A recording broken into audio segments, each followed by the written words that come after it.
up in here. You know, my eyes are getting really bad, so each month it's harder for me to read these comments. I'll be honest with you.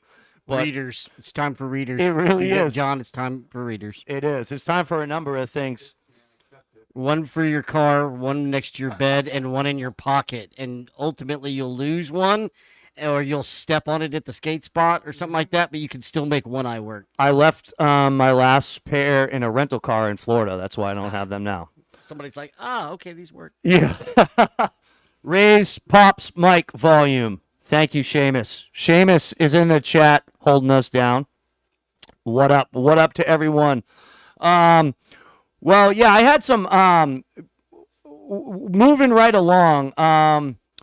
As we all know in skateboarding, unfortunately, you know, skateboarding is it's a bright ball. There's a lot of shining bright. There's a lot of shine in this snow globe that is skateboarding.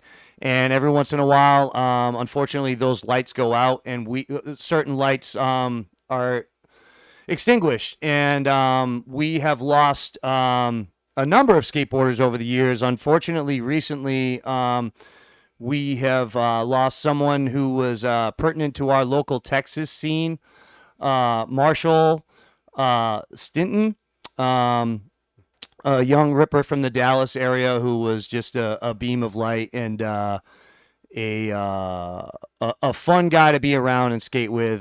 Chip, you skated with Marshall a number of times on the Stupid Fest stuff, right? Yeah, I've known Marshall only really a couple of years, and that's sometimes how it is in the skateboard universe. And then in the unfortunate circumstances is somebody kind of affects you, or you know, you get some wonderful times with them and it's too short. Of course, Marshall was a ripper from Dallas, like you said. He had a pro wheel with Refuse, I believe, or rode for Refuse and Push Foot.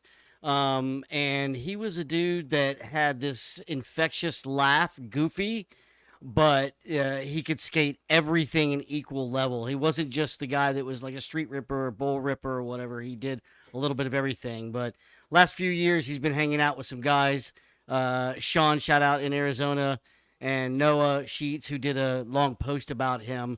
And, you know, they've posted a lot of things about his personality, way more than skateboarding. And it's just an unfortunate, tragic event that happened. Yeah. You know. Yeah, it's like a cliche, but you do find that it's true, that it's like there's like seems that there can be a finite amount of gas in the tank as far as like one's lifespan, and sometimes the people that are like ripping and raging the hardest and giving that much output can be some of the first to go. Well, you know, not to you know, we've had some of these tragedies in Texas before, and a lot of us look back at, of course, Jeff Phillips 31 years ago. Who took his life, and that was super unfortunate. You've had a couple of skaters, John Comer being one of them, that drank himself, basically. And then you've had other situations where life was a little bit too difficult or challenging, or family, or some combination of that. And it always goes back to the same thing, you know, as gnarly and skateboarder and core and all the let's party and drink and all that kind of stuff. You know, I think everybody realizes that you still have to keep a check on your friends and your bros, and maybe somebody's too out of hand or something's not going right or whatever the case is. And unfortunately, in this situation, you know, maybe it was just too much, and maybe there wasn't somebody there, or maybe somebody didn't notice, or so it's just it's in that case, it makes us rethink those things and cherish all those times we're hanging out and skating and ripping with our bros, and then making sure that, hey, you're good, right? Yeah, absolutely. I put a string of clips together of Marshall. If we could keep the sound down because of copyright stuff. Yeah, so we're welcome to chat over this, but I just wanted to play. Oh, hang on. It's going to be tributes, the tributes folder, and it's called Marshall. No worries. Thank you, sir. Yeah, when he came, he was one of those young dudes that Stupid Fest, as people may or may not know, is a grouping of older dudes mostly, but there's always a few young rippers, and Marshall was one of them, and that was actually Stupid Fest 2 years ago. Yeah. backside D to revert on that crazy Yeah. thing at Sonic, and that's the Mueller part. Yeah, that's Mueller That's skate Dallas, park. right? No, Oh, no, that's that's Mueller. Mueller. The bump Okay, track. that is Mueller, See the yeah. bump track in the background. Or that's the Yeah. bump track actually. 360 yeah, 360 grab over that, dude. I mean, Right, there. Right?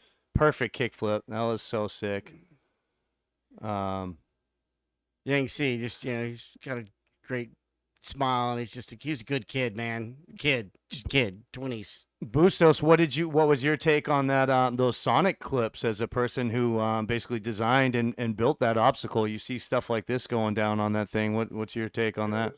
That was like trial and error on doing something such a steep slope kind of a thing. But what I've seen go off on that thing that I never thought could go on that thing has gone on. Yeah. And to go back what Chip said, just that 2-second phrase, man, just tell someone you good. That alone could save a life. Yeah. They have like thoughts in their head later on of like, I'm not doing very well. Yeah. And knowing that someone sees you, Yeah. that you exist, makes a huge difference in someone's life. Pretty much as long as I've known you, which isn't that long, 5 years or so. That's a lifetime. But and I know I'm not the only one, dude. You've called me almost every week just to check in, just to see. And I don't know if that's me that you're concerned about me or you're just doing that for all your bros, but I appreciate you and I applaud you for putting your money where your mouth is, and you are a person who is actually like about your friends, and dude, we all love you for that. For real. Gut feelings. Yeah. I trust them. Yeah. Whereas they just make a call out. Nothing's wrong, then nothing's wrong. Yeah. But you say, I read something differently. I felt something differently that day for a second when he walked off after a body. Maybe he looked at the floor, turned around differently, Yeah. kind of a thing. And so like, let me check on him later. Yeah. That kind of thing. And then at the very worst case scenario, you're just calling your buddy and having a chit chat, Best case scenario. That's the thing. You remember a few months ago where they had that stupid trend where dudes would call each other just to say goodnight to each other. Yes. It's. I mean, in a way, that's kind of like the reality. These guys are always like, "All right, sup, later, okay, dude, ready." But hey, man, and Carjack's in the other room. Wish he would attest to that. We're like that. We're like, if we hadn't heard from each other in a week or so, we're like, "Hey, what's going on? What's happening?" Now it's not just about the go to skate spot, but hey, it's the lesson in life and. Take care of your. Telling someone good night, yeah, it's a joke until the day it's not a joke. You're working on that. One time you do call, and say good night, he's like, doesn't laugh, like, dude, we can talk. Right. And there you go. I love it. Yeah. And then devastatingly to the world of Mongochatter is not necessarily about professional skateboarding. Simon and I have said that we want the A list of the B listers is kind of like our tagline. We kind of want to keep it rootsy and immersed in the ongoing underground scenes of what we're up to with our friends. That's what makes sense to us to cover. But the world of professional skateboarding and skateboarding at large for such an influential obviously we know that Mark Johnson passed away and unfortunately it seems like it can be very similar circumstances where it's the cause of death is not like a public thing, so you're left to speculate and presume things that can be dark. And I know personally in my life I've lost so many people in this way, and I know for a fact there's other people in this room that have had to gone through the same thing. And again, it's like those bright lights that kind of burn out or burn bright. But anyways, obviously, Mark Johnson, whether or not you're, like you could be the barniest bull rider and still have the mad respect and adoration for Mark Johnson and his skateboarding and his contribution to what we are all collectively about, even if we don't have the same style and, ride the same stuff or hang out every day. It's like we're all skateboarders and MJ just seemed to embody that. So I don't know if, and also a San Jose connection, Simon would, I don't know. It's fucking, it's. Yeah, I don't think I knew him, but I went to San Jose State University, and Louis Barletta was in the same dorm as me.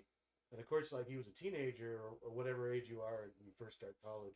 He was a little bit younger than me, but so I had no idea like eventually this guy would be pro and get Thrasher covers. But that crew of dudes, they were so fun, and they kind of I've talked about this before, but like the older crew of San Jose was Texas dude Todd Prince and like Jeff Grosso lived there and Andy Roy, and they were like those guys were like gnarly and mean and then Louis and Jerry and all those guys came along, and I felt like that generation hated those kids because they were goofy and fun, but they also partied too. It wasn't like I saw those guys at the bar all the time. I mean, I think some of the Enjoy videos you see them. I forget which one, Bag of Suck or something. They actually went to this bar with a caravan. I think they put someone's name in neon lights or something. But yeah, those guys were just refreshing. Yeah. To San Jose, and they contributed so much to San Jose. Yeah, it's a big loss with Mark passing. Yeah. Yep. I put together. I pulled some clips again. You say there's no audio on there.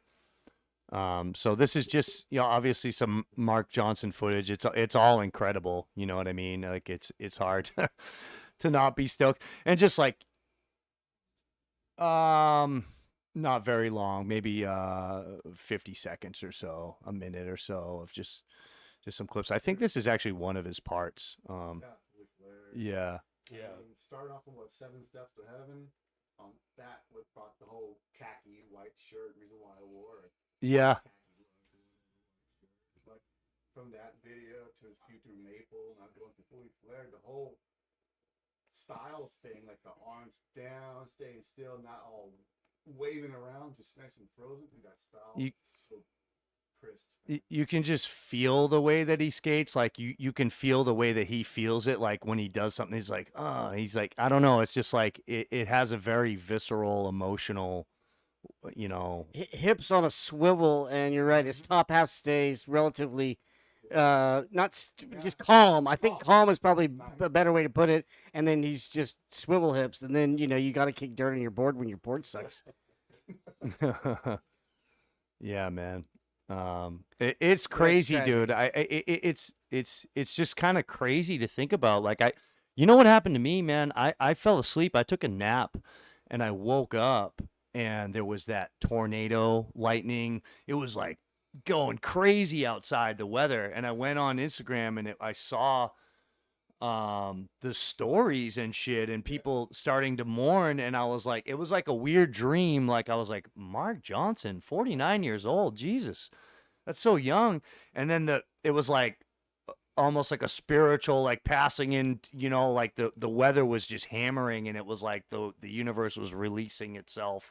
So yeah, not to get hippy dippy on you, but I kind of was like, I woke up from a nap at like, when you wake up at like 10 o'clock at night, and then there's this storm going on, and you go on the internet, and it's like Mark Johnson passed away. It was just a very surreal, bizarre thing.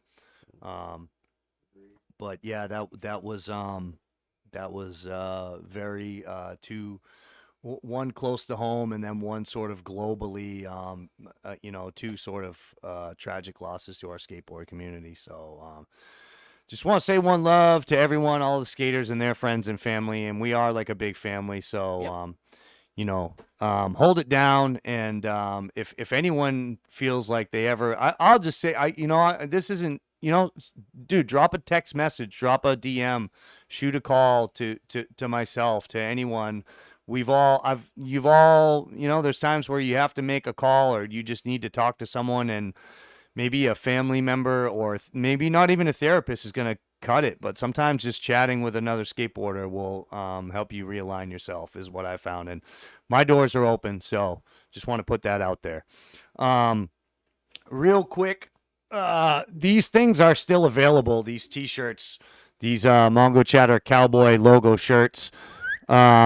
The sizes are going quick. I got like small, medium, and double XL. So if anyone needs something for your kids or something like that, or whatever, they're available. And get in touch with me if you need one. What else? We had our 6-year anniversary party at Rosedale recently.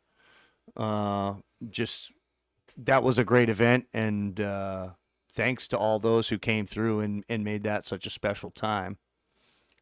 Yeah, it's one of my favorite events of the year, and this one didn't disappoint. Yeah, it was sick. It was sick. It's good to celebrate yourself, right? Well, yeah, I mean, shit, dude. No one else is gonna do it. And it's fun to like just get that. I don't know. There's something about doing it at like the Rosedale Stoke where it's like it's an underserved park in a way, and getting all those people there together to do an event there. It's like we've only done it twice, so it's not like we're an old hat, but it's just exciting, and I just wanted to take a quick minute to say thanks to everyone who participated.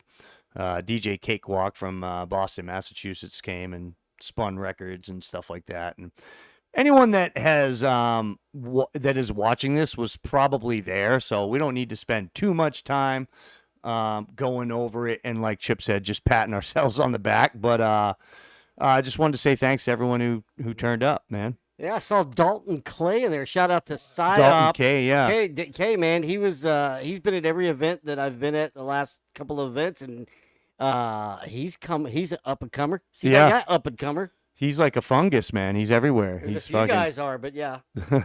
Yeah, he's rad. No, I love just you go somewhere like in Houston and you're like, oh, fucking Dalton's here. You know what I mean? It's on. Yep. So yeah, we did that. We did a thing, and that's it. I just feel like as we go through the month, it's the monthly wrap up. We did that last month. So yeah, fucking nice work. There's a couple elephants in the room that we got to address. Our homie Will, longtime Mongochatter technical producer extraordinaire, the backbone and visionary of what we are actually able to accomplish, is going to take some time, step down from his role here, and pass the baton to our friend Jason, who is a longtime Mongochatterer in the chat, also proficient at the technical aspect of getting this shit done. So Will's been kind of learning him up. Jason's back here sort of shadowing, watching how Will does it. He's double dipping. He's here and he's chatting. Yeah, he's here. We're gonna talk to everybody today. We're gonna get. But right now, we're actually gonna have our friend. How are we gonna do this? Chip, do you want to hop into the green room for a second? And Sure. And Will, you want to hop in here? We're gonna do a thing called Grill Will. Ooh, okay. We're gonna ask Will a couple of questions. Send him off in style. Has he got your folder queued up so we can look at the pictures of your beautiful car that you've been building while we talk to you? Yes. Okay. So So I'm out for a few. yeah. So yeah, we'll do a tag team. If you want to tap out for a minute, help yourself to food, beer, weed, coffee, whatever you need is back there. Yeah, there's all kinds of stuff. You can go in the fridge. Help yourself. No, but seriously, radical. Yeah, we want you back so bad. I'm not going nowhere. He takes off. They just leave. They're like, "Fuck these dudes." Am I going outside the room? Yeah. You're gonna. We're not done with you. Not by a damn sight. Got some questions. I do. I got a lot of questions. You got questions for Will? For Will? Oh, I thought he's gonna carry. Oh, he's got it. We got it. Simon's got it covered. I got it right here. Simon sent me some questions for Will, All but right, good, because I didn't. Yeah, they're on my phone. So. You got him. All right. yeah, I got him. He's got to answer my questions in rapid. Okay. You know, it's just quick. All right. Hello. All right. So Will, welcome to your own show. Hey. What's the deal, man? Tell the people out there. What's going on? What's going next? You're building a car. You finished building your car. What's going on? Just taking a break. Yep. Okay. Yeah. All right. Got some personal things going on. All good. Yeah. What do you want to what do you want to say? Oh, I got a good one. What do you want to say? What do I say, Simon? What do you want to say to the people, to myself, to yourself? to the skaters of the world. Don't stop. Don't stop. Okay. Everything is kind of temporary. For sure. That's beautiful. We're not promised tomorrow. Skate today. Yep.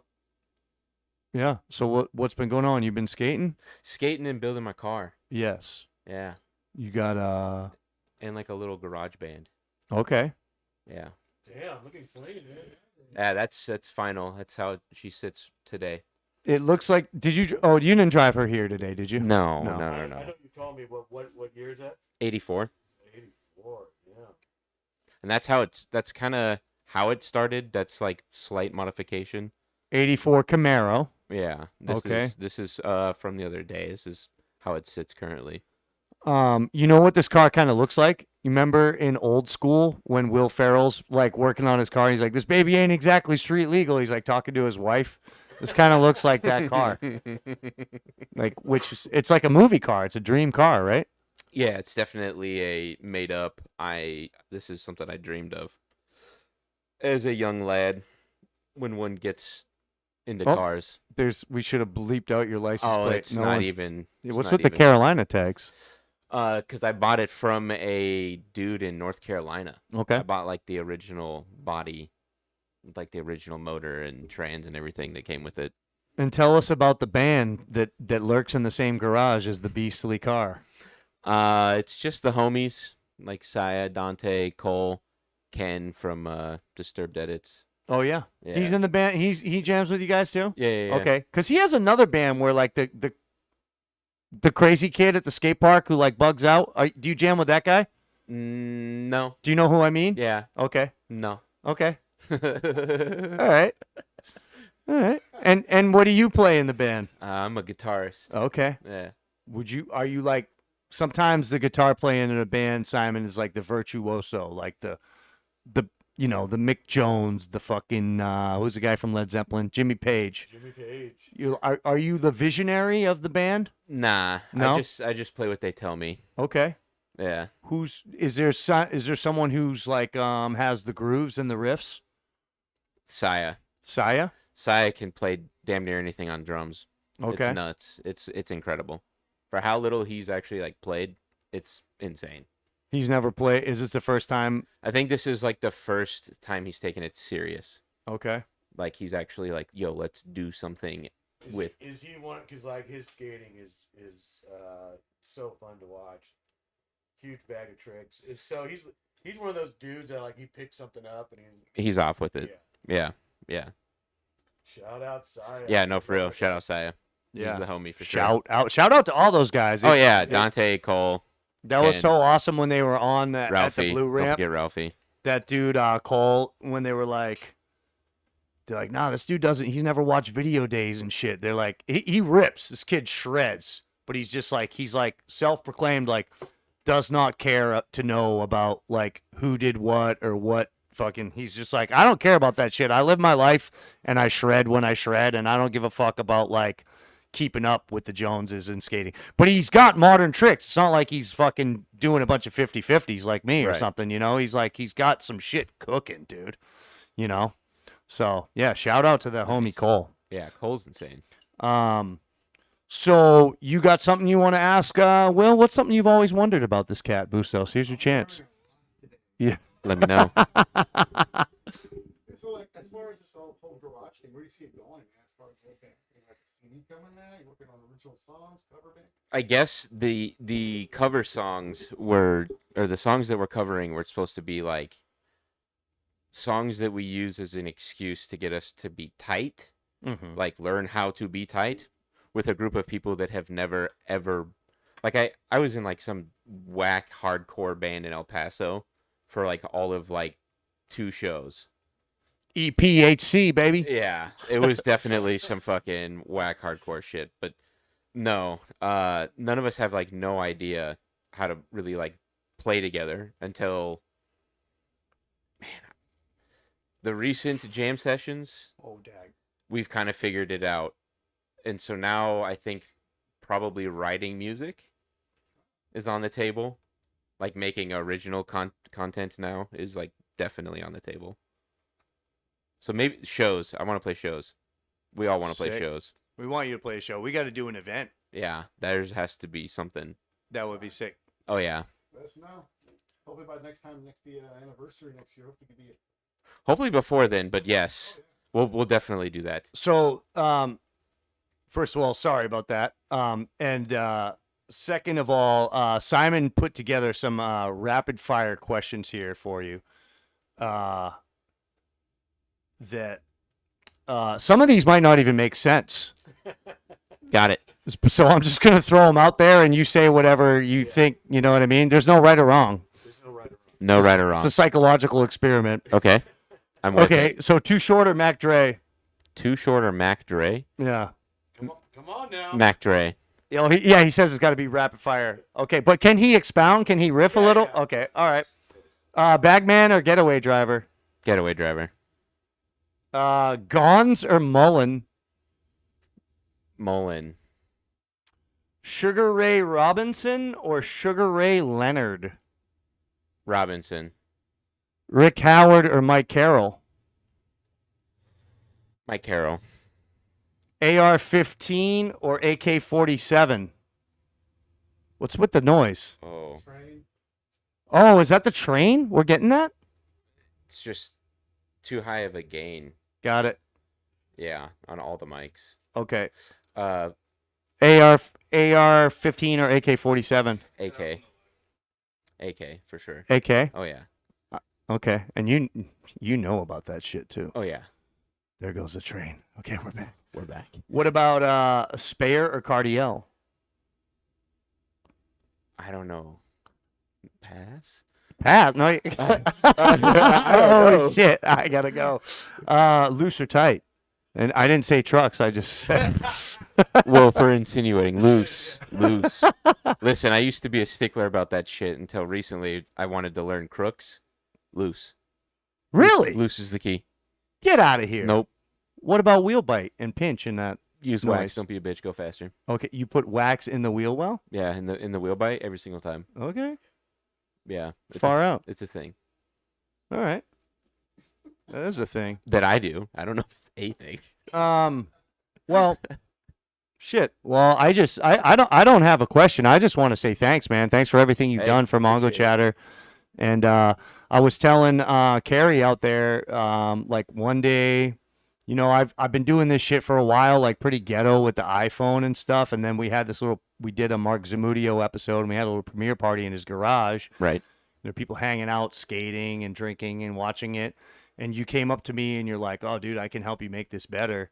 And dude, you weren't full of shit, dude. Look at us now. You know what I mean? With these fucking microphones, and we got Jason B here on the ones and twos backing you up. We got Bustos. We got Simon holding it down. It's like we got fucking the boys from Austin in the living room and shit. So I just want to say thanks for making this a special thing, dude. You've really made this Yeah, dude. out of sight, dude. Hey, it's the only I'm an introvert. Like, you know, it's hard to get me to do shit outside of Mongochatter. Well, that's good to hear because based on some of your answers, you might have gained 3 enemies and made 2 friends, and vice versa. Why? What were the answers? Who's it? Whatever you answered, you made an enemy after or a friend. Oh yeah, someone's like, he doesn't like Rick Howard. Fuck that guy. Too short. What? Yeah. Yeah. Good to hear you're an introvert. Yeah, massive introvert. Well, and then so should we do the swaparoo here? We're gonna bring in Jason, he's been on our show before, Peace out. as a He was Happy Gilmore. Halloween. That's right. I remember Halloween. Yeah, dude, I remember that. You went to a Halloween party, didn't you? As Happy Gilmore? Yes, I remember seeing him. Oh shit, you didn't know that when he was here? I did a kickflip on a clip for. Damn. FaceTime. Hear me on FaceTime? So Hey guys, I've seen him. nice to meet you. hey man, introduce yourself, dude. Once again. What's up? I'm Jason. I like skating curbs. I'll be helping out behind the scenes. Long walks. Yeah, if you want to go for a stroll downtown, hit me up. But big shout out to Will and Mongochatter and everything that they're doing. I'm gonna try my best to do a great job and continue this awesome podcast. Dude, everything you said is like alter ego or this opposite of will. Introvert, outside. Well, it's all about a balance, man. We're gonna do it. So we it's funny. It's great that you're here. We would like. I feel like if you weren't here shadowing Will, we would be talking about the Jaguar skateboarding finale thing that you just had at your house anyway, because we kind of do like the roundup of the month. So, step into guest mode, dude. Tell us about that. Shout out to everybody who showed up to the mini ram jam. We had a lot of these homies, almost all these homies, I think, except for Bustos. Well, thanks for the invite. I was like, Yeah. people there. Yeah. It was a super fun event. It was kind of like a celebration of my graduation. There might be a student at A&M San Antonio who picks up the group, but as of right now, I don't know if that exists. So it might be the end. But Wait, shout out to everyone who showed up for the party for the end. Can I pick that apart for a second? Yeah, go for When it. you say there might be a student, do you have someone specific in mind, or is this just your hope that this will occur? Well, it's my hope. There's a few students who are really involved and who the group was a big part of their lives, and they're a big part of my life. So I hope some of those just pick it up and run with it. Yo, are they watching us yeah. right now? Any of these fools? Maybe. Shout them out. So I did this weird thing, and like once I graduated, I kind of just said peace. But, Oh, so you don't want to talk to these fools no more? no, I'm cool with that. But like I let go of the reins of the group. So how would it be right now if a student came to you and said, "Yo, I want to do this"? Would you have to take them under your wing and do all that? I would give them all the resources to make it successful. I'd tell them how I got a scholarship for skateboarding and how they could too. I would give them all the assets to our group and try to make it easy for them. So yeah, if any student wants to start a student org, even if it's at a different college or something, if you can leave a comment, I can help you out. And you can get scholarships for skateboarding, and that's super rad. And I hope somebody else in San Antonio does it soon. The house is already built. Dude, I mean, that should be its own podcast. That's all the news in the world. You got a scholarship for skateboarding. Yeah. And they gave me a Thrasher shout out on their website, so it was pretty tight.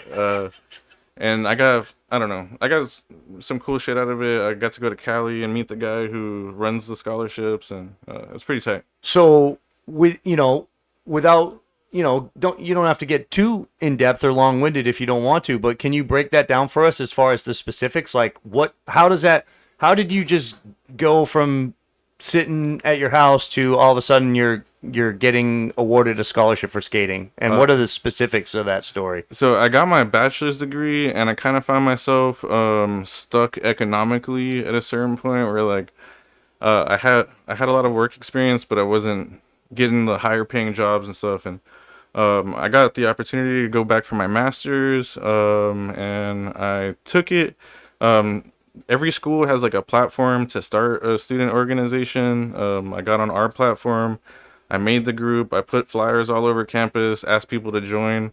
Within a few months, we had like 70 members. And I tried to benefit the community by doing like events and helping out with stuff here in San Antonio. And I submitted everything that I did to CSEF. Shout out to Keegan from CSEF, which is the Collegiate Skateboarding Education Foundation. And they do a round of scholarships every year, and they give out about $100,000 worth of scholarships to skaters in college. And I was lucky enough to get one. Rad. Yeah. That's rad, dude. That's amazing. But yeah, it was pretty tight, dude. It was also just a cool way to like get people on campus talking to each other, because we had skateboards before, and we would walk up to each other and be like, "That's a cool skateboard," and they would be like, "Thanks," and then we would go on with our lives. And once we started the group, you could ask them like, "Oh, are you in the group? Do you know about it? You want some stickers?" And like, it was like an easy way to get skaters on campus talking to each other. Is it kind of more like an education about skateboarding, or is it like training, or? So, if you can't hear Bustos, he's asking if it's about the education of skateboarding. So, I tried to keep the group to be whatever anybody wanted it to be. So, some students wanted it to be like a historical thing, and we had like a history day where we showed skate history. Other students wanted it just to be a way to get together, and they would show up at the skate parks. Some students wanted to volunteer, and they found out about our volunteer work with ability skateboarding, and some of them still do that, so that's pretty tight. And so I try to keep it like a very open idea, and it's basically any student's interpretation as to like what they should do with the group. Some students just wanted to meet chicks. Yeah, there was a lot of girls skaters. Do you think that's accurate? Is there a kernel of truth to that, Jason? It's college, man. We did have like 40% girls, and a lot of them were like rollerbladers or longboarders and stuff like that. So I guess if that's like what you wanted to do, You let rollerbladers in there, man? yeah. So I try to be open and cool with all wheels because I feel like on a college campus you have to fight the rules in the system. Like they didn't want us skateboarding on campus, and we actually had to put it up to a vote to allow skateboarding on campus. And so, Who votes on that? The student body? yeah, the student body had to vote for it. And so I'm constantly looking for ways to get wheels accepted on campus, and an easy way to do that is to incorporate other wheels. You know, I know it goes against like the gnarness and coolness of like just skateboarding, but I just think it's funny to say, dude. It's funny to say. Go ahead. It's just you used to skip school to go skate. Now you want to find a way to keep me on campus to skate. yeah, so Bustos is talking about skipping school to skate. There is a lot of colleges that have skate parks on campus, so like I was trying to bring the skateboarding to school. There's Yeah. steps over there. You no damn skate park. Can hear right Students over there, there's a new spot coming up that we might talk about later that's really close to campus. And yeah.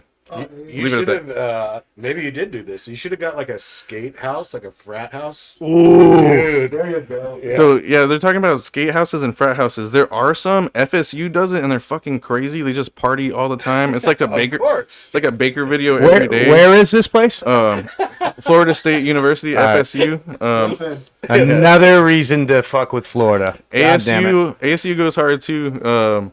And also LSU. But yeah, we try to make skateboarding accepted over there. They're just kind of going hard, which is cool. Shout out to them.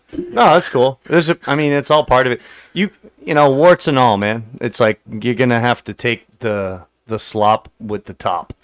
You know. Yeah, but I love that there is like NAR skateboarding represented at colleges, and not just like skateboarding programs for like Olympics and stuff like that. Yeah.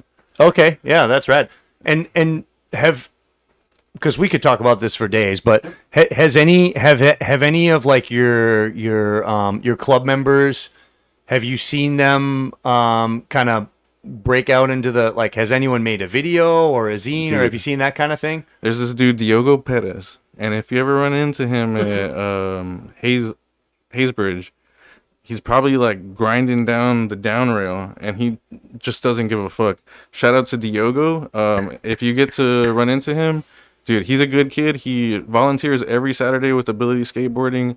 He loves the community. He's a sweet kid, and he fucking rips. But yeah, shout out to Diogo Perez. If you see him at Haysbridge, you'll know, like, he's gnar. He's kind of crazy. Diego Perez, big up yourself. So you mentioned Ability Skateboarding. And I know that this is all going to tie together. Watch this. I know that they have some events coming up for June 21st, which is known as Go Skate Day. And you sent me a list of some, two. A list of two. That's a list. That's a list. You told me about two Let's Go Skate Day events coming up. and this is longer than my bag of tricks. One of them's kid-friendly, hosted by Ability Skateboarding at Purcell Park. Am I saying? It's controversial. I say Purcell, whatever. 10 to 12 on June 21st. What's up on that? Yeah, so Ability is partnering with WCMX, so there's gonna be people ripping on wheelchairs. Okay, rad. And it's kind of like for the kids. If you have young kids who skate, bring them out. They could be in a safe environment with like lots of other kid skaters. There's gonna be a lot of kid skaters there from 10 to 12. I would maybe say that to those of y'all who want to like really skate Pearsall on Go Skateboarding Day. Stay away. If you're there from 10 to 12, there's gonna be lots of kids and stuff. Will there be free hot dogs or anything like that? They have lots of cool freebies and booths and public information. They help students with medical, they help students with accommodations learn how to traverse a skate park. So if you're a skater and you have kids and they have some sort of accommodation and or disability and you want them to skate still, you should go check it out. Rad. Because we have students from like all levels of all types of any sort of imagination that you could think of ripping the skate park. And that's what ability skateboarding is all about, right? Adaptive skateboarding, kind of. Yeah. So they want to show that everybody can skate, and they can. I know some people who've gotten really good with ability. So shout out to them. A lot of people are congratulating you for graduating college in the chat. Thanks. What's up? Yeah, no doubt. Yeah, thanks. They didn't think you could do it? Come on now. We knew he could do it. We knew he could do it. He's running a damn skate club. He's going to graduate. Jesus. But thank y'all so much. I appreciate that. Well, real quick, can you tell us, before you hop out of the hot seat, can you tell us about the Central Skate Shop secret rail bounty? Yeah. Time and location TBD? Check out their Instagram. They often do these random events where they pop up spots all over town. Skate some rails, get some warm-ups in now while you can. Just be ready for it. If you want to win something or be represented through Central, check out their Instagram. Yeah. They'll be doing something for Go Skateboarding Day. You can actually go, not right now, stay with us, but if you want to, you can go to the Central Skate Shop YouTube, and there's a live feed of what's going on in their damn shop. So you can go lurk on them at any time and be like, who's skating in front of the shop? And go down there and, like, one-up them. Do something better. That's creepy. Yeah, it's kind of creepy, but it's 2026, dude. We're living in a surveillance state around the clock. So there you have it. There's a camera right there. There's a camera right there. Am I you never hear me say this, but am I too loud? For my right here, yeah. Okay, it sounds hella loud. But I'm happy to drone on. For Simon Says, do we want Chip back in here to pontificate on this? Should we bring our pal Chip back in here? Yeah. Or do you guys want to vibe on June 21st? Quick question. Yes. Chat, I need somebody in the chat. Can you hear Simon right now? Simon, give us a test. My name is Simon. I'm 5'5". I'm a Gemini. I like. What's the weirdest thing in your fridge? If you heard him, let us know. What is the weirdest thing in your fridge? Wow. We need our Yeah, one that's a good commenter right question. now. That's a good question. Not to be more specific. Weirdest thing in my fridge. Yeah, there's nothing too weird. I don't know. David, can you hear Simon? Simon, give us another test. All right. My name's Simon. Can I ask a question? And I'm genuinely curious. Why do you think that people can't hear Bustos and Simon? I read some comments. Oh, okay. But he's reading the comments. Yeah. He's pumping the Will's on it, right? Well, I'm just sitting right next to him and I can pass him the mic. That's why I asked. Okay. Well, I think it's bad podcasting to podcast about what the podcast sounds like, so I'm going to move on and rely on Will to handle it. I should get back to the background. Yeah. Let's talk about June 21st. Simon Says. Simon Says June 21st. Well, my birthday's June 20th, so I'm fucking usually hungover on June 21st. But apparently it's Go Skateboarding Day. And I don't want to say that trope, every day is Go Skateboarding Day. But you know what? Every day is Go Skateboarding Day. I don't know. Whatever. I don't give a fuck. It sounds lame. It sounds like a Hallmark fucking thing. I'm not going to fucking skate on June 21st just to be defiant. Oh, wow. Punk. What are you gonna do? Well, it's usually the day after my birthday. Oh, right. Yeah. Usually, I don't know. Maybe I won't skate. I don't know. Ride a bike You never that day? know. No, I think it's fucking lame. I don't know. It's stupid. What the hell? Oh, just by chance, the odds are I'm not going to skate. I'm definitely not gonna skate. But I think the original concept of Go Skate Day back in the days was pretty rad because it was like on some hippie shit. They're like, someone's like, dude, what if we got everyone in the whole world who skates to ride at the same time and like create like a molecular vibration of stoke globally? How do you feel about that? Yeah, that sounds sick. I'm down with that. Like, imagine if everyone did skate at the same time. Like, Yeah. what? Just go to Pure Salt between 10 and 12. See what it feels like. Everyone. I go like, ah. Everyone who skates in the world, go to Pearsall from 10 to 12 on June 21st. I think you got to pitch for Nike. Pitch for Nike? What you mean? Yeah, that's the thing. I mean, all the companies just want to use it as a way to like Oh, yeah. sell more things, right? But Yeah. yeah, that is all about. that's a good pitch. You know, just It's all like about what the other person's doing. You No, can do more. that was the OG. That's not a pitch. That was the OG idea behind it, was to get everyone rolling at exactly the same time on June 21st. And then, like you say, the industry kind of glommed onto it. And same thing with the skate shop day. It's like, it's rad that you want to support the shops on a certain day and give them a boost financially, but I don't like how they always pick the cool kids on the block. And it's like, what about every skate shop? What about the people that don't have a deal with Deluxe or whatever? You know what I mean? There's a So lot of home skate parks, San Antonio, like Slum Skate Shop, all the military. yeah, exactly. Yeah. And shout out to Slums. one second, we're in a holding pattern, but I'm gonna still continue to talk because it's weird if I don't, right? Yep, it is. You know. I think we're good. So all in all, go skate day, Simon. What do you say? What does Simon say? Simon says, nah. All right. That's cool. Yeah, it is. It does. It has. It's undeniable, and we're sorry if we're fucking cynics, but it has taken on a Hallmark card quality to it. It's just. Jason, I'll send you like a Happy Go Skate Day card. Thanks, bro. Should. You know what I hate about Go Skateboarding Day is it's the hottest day of the year here. Like, really, if they had it on a different day in Texas, it might make sense. But like, dude, it's so fucking hot. It's crazy. Sometimes I like to call it No Skateboarding Day, but KNOW. Oh. And you know, you're right, dude. That day, skating for you might be not going skating and going for a float down the river on like some psilocybin or something. Yeah, you that know? sounds true. Yeah, no skateboarding intimately. So Jason took some acid earlier, I think. oh shit. Yeah. Whoa, Which dude. there was a request to have a drug-free podcast, and I already blew that one. So sorry, chat.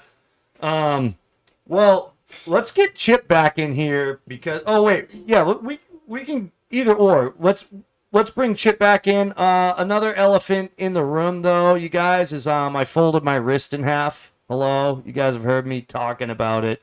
It was a terrible, traumatic thing that happened to me, if you're wondering. And I got a cool photo. You guys ready for a gruesome photo? No, not at all. No? No. Dude, chat, do you want to see a photo? Truthfully, didn't know about the Ghost Skate Day 10 years ago. Yeah, make it a vote to the chat. Yeah. All right. Well, if anyone's They said clamoring to yes. see Oh, you it, got to show it. I'm just being They a said dick. yes. Yeah, yeah, come put on. it up there. Yeah. Come on, dude. I fucking have to look at it. You know what I mean? So I folded my wrist in half at Port Aransas, and yeah, show it. You can play the little. I made a little video. I got some photos. It was a great time. So this is Blur my it out. Hank's highlight. There you go. It's Oh my god! I can't look at that. it's you know, I gotta say something. These Hank's highlights are always like, I'm always like talking about what a great time I went and had. I went to Houston and fucking da. So this one, there was a little bit of that because we had a good time, Simon. Dude, we had a blast. We had a blast until we didn't. Yeah. You're not You gonna. know? You didn't record the fall, did you? Oh yeah. You're gonna show it. I have it. I have a version of it in high speed. We don't have to watch it. You can't really tell what it is when Before I you leave, see it. the mini ram champ, because you went. Oh yeah, we didn't. Okay, yeah. I'm sorry, Jason. It's hard. It's hard to do all this stuff, and I don't want to leave Chip Nice, Simon. waiting in the wings either. I got to skate with the homies the morning of, which is crazy. we Oh, can you tie did? that Yeah. in. That's right. Will, can you pull up the Jaguar Skate Jam? Because what happened was we went down to Port Aransas, and Simon and PJ and I stopped there on the way.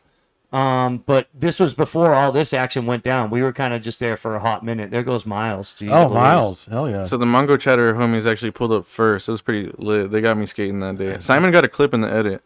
Hell yeah.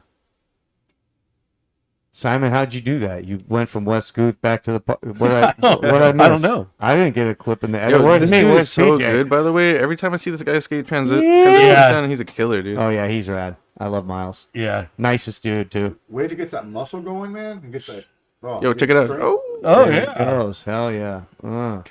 Yeah, I don't know how the hell you did that, man. That was fucking magic. That was faster than it looked too.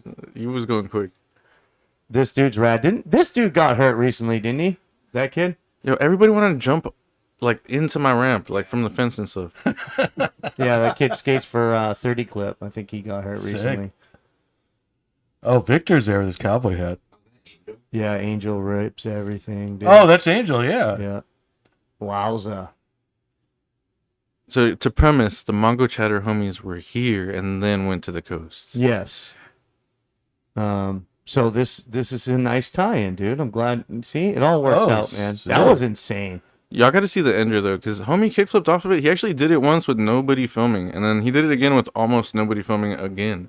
But Angel did. no. Wait for the ender. Okay. I'm waiting. kind of terrible. I met a lot of people this day. I was terrible with names. I'm sorry. Yep. See, that's cool, man. I would have liked to try that, dude. Okay. There's all the wheels are represented Got to switch it up a little bit. on Go Skate Day. Okay, so look at the next clip. Oh shit. Oh yeah. Oh hell yeah. He that did was it sick. twice for the love of the Was game. that double? No, it was a Just single one flip. rotation. Okay. Who's that, homie? Oh, sorry. Yeah. Yeah, everybody wanted to jump off the fence part. It was crazy. Wow.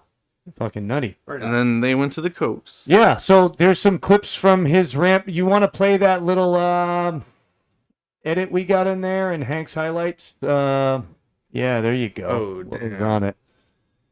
Yeah, so we stopped off at Jason B's to skate his ramp on the way. PJ, Simon, and myself. And Filming looks good. yeah, it was cool. But you know what, dude? Part of me, I was bummed that we had to leave, but you didn't want us old fucks there with those guys jumping off the roof and shit. You know, we had to go break my arm in Port Aransas. So, but yeah, it was rad. So my shoulder was popping in and out, and I ate a muscle relaxer, and I was kind of skating weird, and that should have been a foreboding thing, like not to push it down there, but just had fun, dude, skating in the sun. We were gonna go to CW's and skate Seven Palms and shit, but it was not to be. So yeah. Your fisheye filming is underrated. Just saying. Why are people talking shit about it? What do you mean it's Nah, underrated? people should be hyping you on that, dude. They look sick. Oh, thanks, dude. I've always had a affinity for the fisheye, that old school fisheye. Blocked out, big old school VX style. I think it looks cool. It shows skateboarding. It makes you feel the clip, kind of. You know what I mean? It brings the environment into the actual trick, Yeah. your surroundings. So where I've always wanted to go here. Where in Corpus is it? Is it near anything? It's West Guth. It's on the way down. Yeah, you're not quite in Corpus. Like it's a little bit before. It's what is it, like 20 minutes north of like downtown Corpus or something? Yeah. It's a really fun park, really mellow. You can skate it with a dislocated shoulder.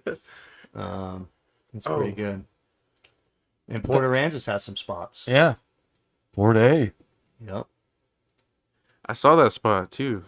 Man, it's cool that you hit it. Yeah, I was like probably a little too gung-ho, but I was like, we gotta go hit everything while we're here. We gotta go skate the shark. I was like, Oh, the shark is the best part. yeah. Didn't really do much there, but had a good time. It was fun. This lady was there with her kids, and she was like moved to the side for us. They were very accommodating. We thought we were gonna get kicked out instantly. And then everyone had a good session here. It was really fun. The homie EJ lives down there, and he met up with us. That was sick flair, Simon. Good Steve on that. Dude, shout out to EJ, my boy. Yeah. Yeah. EJ's sick. Yeah, he's the best, dude. He's an awesome welder, isn't he now? Whatever. Yeah. Dude, he just got a new whip. Yeah, he Dude, he's did. balling. A Camaro too, right? Yeah, dude, he's rolling in style. You got man. a Camaro. Is it like a 2026 or some shit? It's pretty new, dude. It's flashy. Shout out to him, man. Yeah, it looks clean as hell, dude. And we saw him just before he got that. He had the minivan. So yeah, then we started skating over here, and it was like, oh, this fucking section, dude. And I should have just been like focused on getting to the beach, at this point. Pushing it. But so that was fine, dude. But I wanted to do it again, and then we brought it back, and yeah, I mean, Holy shit. yeah, it was in fast forward. It wasn't even really that bad, dude. I'll tell you something. I watched it in real time. Recently, actually on my birthday. And then I went in the shower and just started sobbing. I was like apologizing. I was like, I'm so sorry for doing this to you. Why did I do that, dude? It was gnarly. If you heard it, the undertone, this whole segment was about John saying it was his birthday. Oh yeah, I had a Happy birthday to you, man. Shout out. Thanks. Yeah. Okay. Yeah. Yeah. Well, usually on the birthday times, I'm like skating and barbecuing, and this time I was crying in the shower. But that's part of skateboarding, dude. You are gonna get hurt if you're into this. So Yep, you paid for it. It's just unfortunate that it can fuck your flow of your life up. Yeah, it'll take like 4 easy payments sometimes. It's pay in full, motherfucker. Yeah. Yeah. You paid in full, dude. Yeah. Well, it's cool. We're still doing it. I kind of was like, the selfish part of me was like, I wanted to creep away from skating while I healed, but thank you guys for holding me down and continue to do Mongochatter while I'm injured, because it's something to do, and it's something that hopefully we're doing for the community or whatever. So it's bigger than us. So sometimes you get hurt and the show must go on. Speaking of which, I'd like to bring Chip Queso back in here. So what after the fall, Simon kind of dragged me, encouraged me to go to the King of Vert contest in Spicewood, in spite of my pilled out, injured self. Yeah, that was only like a few days after you broke your arm, right? I think it was 7 days. I think it was the following Sunday or the following Saturday. So it was like 6 days later. Yeah, Chip, come on in back here, brother. You kept your seat warm. Yes, sir. As long as he's not gassy. Thanks for everyone for bearing with us with this herky jerky in and out. It's always something different every month, and it's cool to work through it. And appreciate you guys in the chat and also everyone in the room for bearing with us while we get this done. Welcome back, Chip. Hello. What can you say about the King of the Vert contest? What can't I say about the King of the Vert contest? I pulled myself in there quite a bit. All right. King of Vert, mastermind of Pat and Switchy, Scott Switchy with Hot Summer, and Patrick Moorhead, I think it is, with Beware Skateboards, decided that, what were you pointing at? Hot Summer. There you go, Hot Summer. Hellsick. Close enough. Oh, yeah. Well, Hellsick, Beware. Anyway. Beware of Hellsick. So they put that together because they've been doing some collaboration stuff, and the Cherries Wheels in Austin is always doing some events, so they're kind of all sort of that same family, if you will, and they were collective. Yeah. And Beware has a couple of pro riders, one of them being Dakota White, who lives up in Wisconsin, I think it is, and he's got a rad graphic. And then he's got JoJo Jones, who is currently skating probably right as we're speaking right now at Virginia Beach at Jackalope, the big event. And JoJo was at an event 3 or 4 weeks ago, I suppose it was, and won 5th place and got the golden ticket, basically paid trip to go to the Virginia Beach thing that's happening in Jackalope this weekend right now. I've seen a little bit of footage, but none of him. And I saw JoJo, not to go on a tangent, a couple of weeks ago in Dallas at that event. Nuts. But back to it. So those guys have a couple of riders, and then Switchy with Hot Summer, who started his board company not too long ago, has been kind of spreading things around and doing some events. They decided to have something at old Doug King's ranch, Doug King's house, which is our skate park farm location, I guess you could call it. It's got a little bit of everything. It's got a bunch of concrete. It's got bowls. It's got small bowls. It's got a pool inside of an above ground pool. It's got a legit vert ramp with a original U-pipe that is one of the original traveling Pepsi ramps, which has a tie to Newton and Zorlak and et cetera, et cetera. Anyway, A lot of history on a that lot of trail, history yeah? on that one location, and Doug King helped build. He was part of the crews that did some of Bob Pernquist, the early big air stuff, and all the crazy stuff that kind of evolved from that. He was a part of building a lot of that stuff, etc. So anyway, they decided to put this King of Vert together. King being King Fest, not as opposed to just a King of Vert event, which I'm sure other things have been named. It's all good. And it was a good event, trying to get as many people from Texas as you can, trying to get some people traveling in, which we did. We had some rippers travel in, including AJ Nelson, and he rides for Demon Seed Skateboards out of Florida.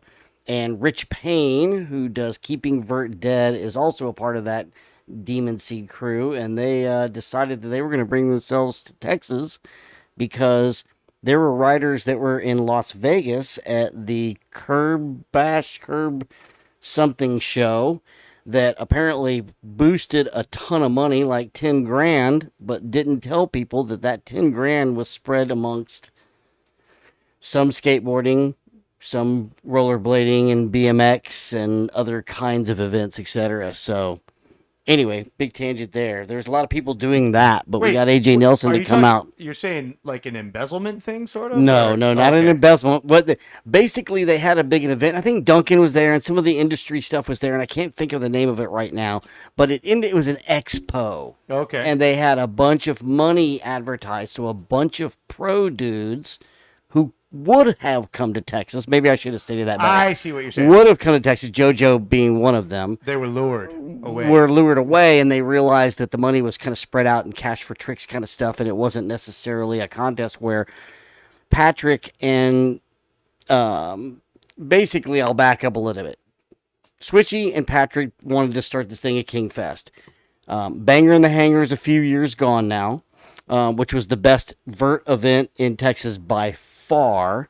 Crumb's got his thing going on at Four Down, and he has his experience and some other things that he has going on occasion. And so, because Texas has a budding vert scene, and it wasn't just vert, we had a women's division, we had a kids division, we had a little bit of everything, but a majority of it's based on boosting vert and trying to cross over all the normal Cherries crews, Ditch crews, all the normal crews that are associated with those brands, and trying to bring it to a vert event. Rad. Got some sponsors, got some people like the Continental Club, who Patrick works for, got some other sponsors around to try to pitch in, and then, they threw in some money out of their own pocket just to make this a legit event. And I would say it was a hit. It was rad. Would have been nice to have. There's a little soapbox here. There's a lot of rad rippers in the Austin, Texas scene in the 30s and 40s, and they hit a lot of ramps and a lot of the rad places, but they don't always show up to some of the events. So it's kind of sad not to see everybody there. Yeah. But you had a really good turnout. And like I said, we had a kids event on the mini ramp. We had a concrete mini ramp. It's not easy to skate by any stretch. There you go. Yeah. That thing's crazy as hell. Young man rides for Hot Summer. Hot Summer a little bit. Yeah. Gets a little bit of prop from that, and some other people there. And they have Emma Sue, who a lot of people have seen, the young girl that dresses in the skirts, and kind of Punky Brewster, if anybody knows what that reference is from back in the day. Car wheels, yeah. I thank you for saying that. I wanted to just to let it translate for any viewers that might not be steeped in your level of like sorry. So Banger in the Hangar was a contest in Houston. There was this guy had a vert ramp in his backyard, and he basically invited Texas skateboarding to come to his backyard once a year. He had gnarly bands play. It was wild. And the other thing that you mentioned was Mike Crum, former professional vertical skateboarder who has Four Down in Dallas, which is like a skate park with like sort of an outreach vibe to it. They do a lot of stuff. We could spend a whole episode talking about how amazing that facility is. Yes. Yeah. Can we take a quick look, Jason? Thanks for stepping in. There's a there's a clip in that folder. It's like the main promo. If we could play it with sound, it's about 50 seconds long. Oh, the promo for the video. King of Yeah. Did you? So I made a little video. Oh, this, yes. Of on the YouTube. Yeah. This pup.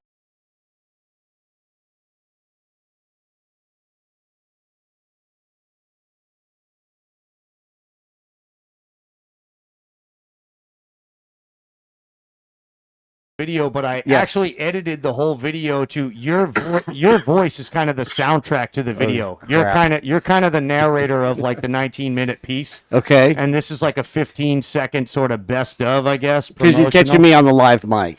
Yeah, and so you're in that video. Your voice is kind of the unifying thing of like the edit. It was just, and it was an interesting way to edit because I had to let you finish a phrase and also catch the trick, if you follow me, like to capture all that. So word in edgewise is often challenging with me or Carjack.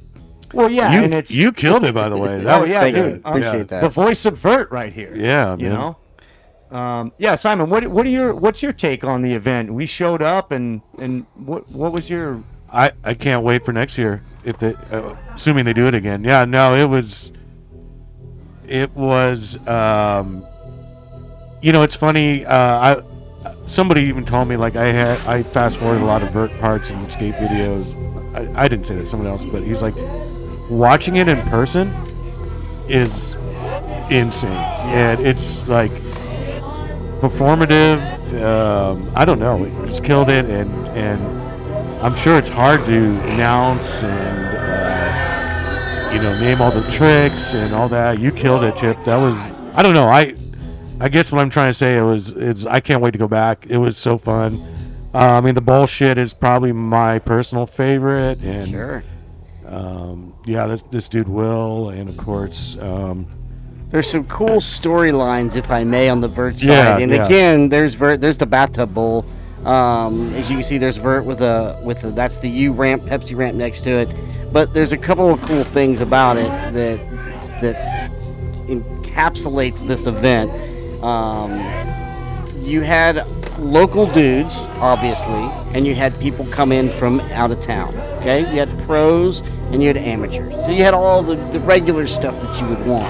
But for us here in Texas, the special thing when I look at this as a small little event, and I talk about that and who showed up. Okay, part of this event was evolved around Dakota White, who became a fan favorite at the previously mentioned Banger in the Hangar event because of his skate style and his size and his stature and the way he is. And he was coming in town. Sorry to cut you off, but didn't they release his board at that event, or the graphic came out like right around the same time? As I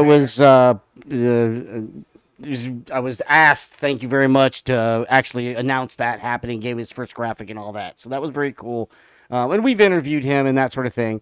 But the point is that they were timing it with him coming through a travel. So that's part of how the event is. So you've got Dakota White coming in town, who's part of one of the sponsors, obviously. You have another pro in AJ Nelson, who is just one of the most fantastic attitude dudes out there. Moved to California, skates at the Tony Hawk ramp, pro level. Powell decided not to turn anybody pro vert, so he left Powell. That's basically what happened, and he is the invert master. In fact, in the clip, in the same run, he pulled a Jeff Phillips 66, which is an invert played in reverse, basically, and a ho-ho, same run. Yeah. Which was super rad. But to get back to my point is you had these dudes coming in and were star names, etc. But Texas, Doug Kings is known for everybody coming, and we had Bowl, we had Park, I mean, we had a little bit of everything. So then you have all the local rippers show up. Joey Specht, Wes was there, Skate the Pool. You had all the local Isaac, and all the regular guys that you would normally have in the local Austin scene. But at the same time, you also have, for example, the two twins out of Houston. They're 12 years old. They're coming up. Grew up at Southside in Houston, and they're doing pro-level everything. Is it Liam and... Well, Liam's another one that I'll Oh, mention. okay. But the twins, it's Jaden and Jackson. That's right, Jaden and Jackson. And they're coming up, and they basically came to compete, and they're pro level pretty much. I mean, they do everything a little above coping, or now they're getting much more above coping, but they do everything good, like really everything. And then you have things like Ben Johnson shows up, Yeah. which used to skate for Embassy. We all know him. He is total ripper.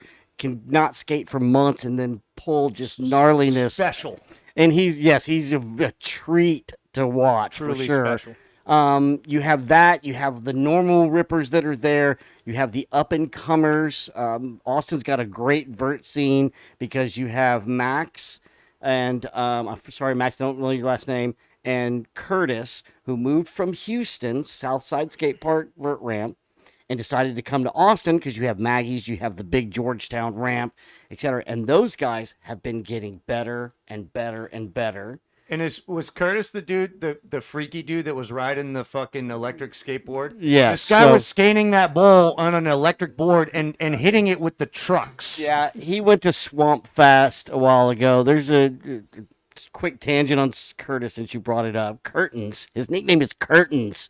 Fucking great. He's one of those young, just kind of almost nerdy, rad skater kids with this tall, lanky style. You guys saw him.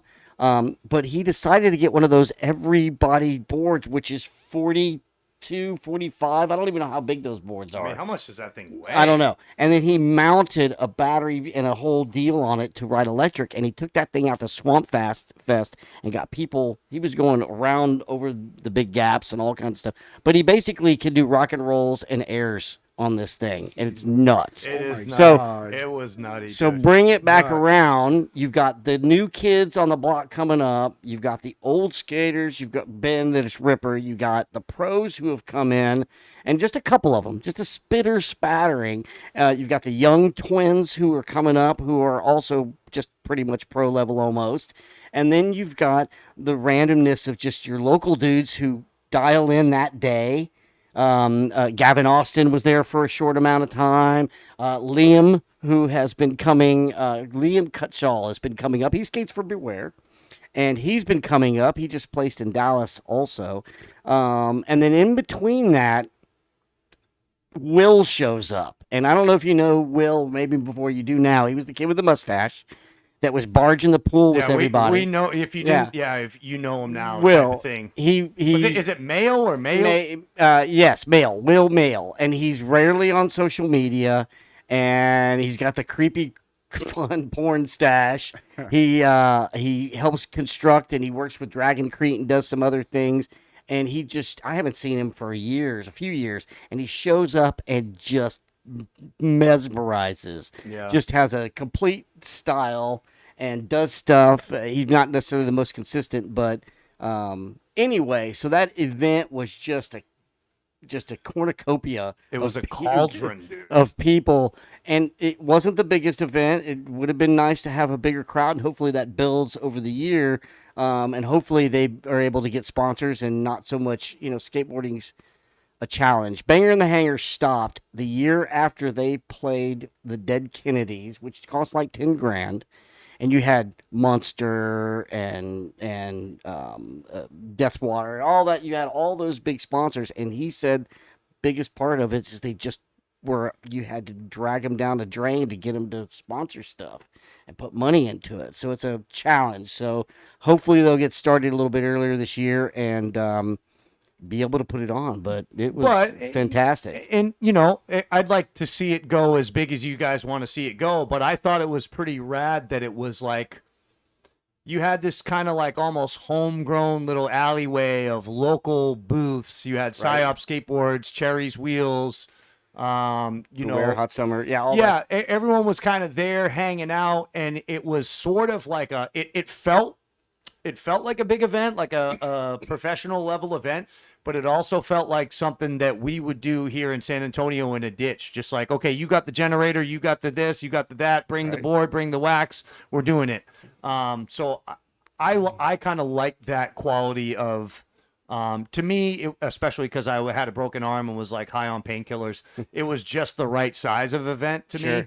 And they also, Bustos, they fed you, as they kind of kicked you out the door, they fed you tacos. They were like, hey, we got some food. Now here's a great taco. Now beat it and pick up your trash. And it was like a really dope way to send people off was feed them and give them a gentle prodding out the door. It was very nice.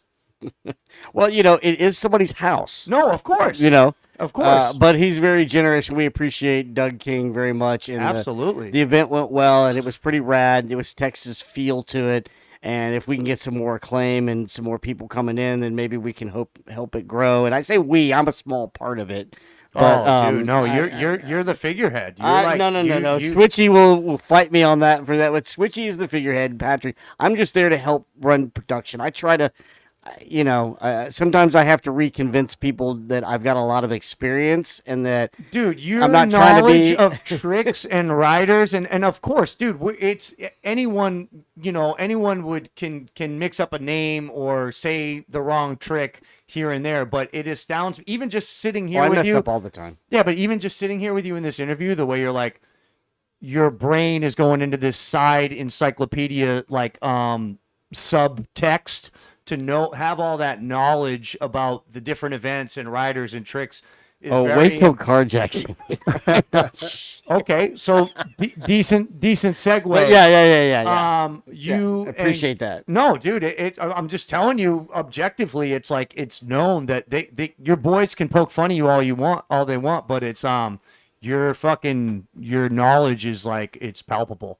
I'm somewhere along the line, I don't know what it was because I've done a bunch of different announcing kind of things. I was the guy, and maybe it was back at the skate park in Houston, that somebody goes, "Yeah, go. How'd you get into this? Like, I don't know. How would you describe it? It's like you're going to these events and you're basically the voice of the events. How did that come to be? I wish I'm not at Dave Duncan level, but for Texas, you can be our Dave Duncan.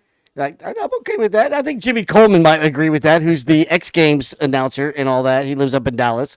I didn't have his gig either, although he says announcing, traveling is not all that you think it is. But, it's all good. It's I was coming home from Southwest Texas, Texas State, San Marcos, and I was going back. It was my first year. And there was a contest on a ramp in Houston that we used to skate called the church ramp or the tennis court ramp. It was literally on the back property of an abandoned tennis court and church area, etc.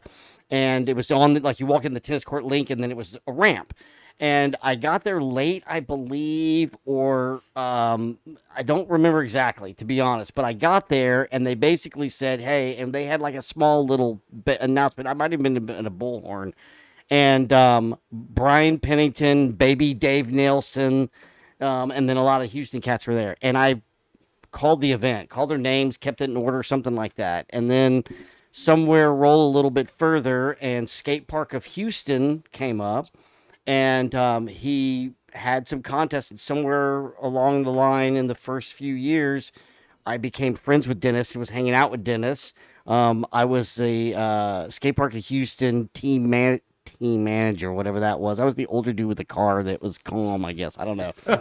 But I was going to college, and most of the kids weren't going to college, or at least a lot of them weren't. And anyway, and I guess I just announced a contest. And so when all the Shut Up and Skates and the Thrasher and the big events and the NSAs came in town, the first couple of years, the 85, 86 range, and yes, I'm that old, they would bring in their announcers from, Kevin Thatcher and other names you might have heard of in the past would come in and announce. And then I would call the amateur stuff or local events or things of that nature. And then it just became a thing where I was the guy that would announce the events and help run it and help Dennis take care of, because basically, announcing is, some people have jobs, and Dave Duncan might be one of them, where a lot of stuff is engineered, ready to go like you guys. You walk in, you sit down, and you go. My experience with announcing with this, and then further along when I got into my many years of roller derby, is that I actually became like a floor manager. Like, I'm the guy that says, okay, we're starting at 10, and as soon as I'm given the mic, I'm basically making sure that everything goes. Yeah. Kind of. Production floor, whatever you want to call it. And it's not all that glorious, but that's what it is.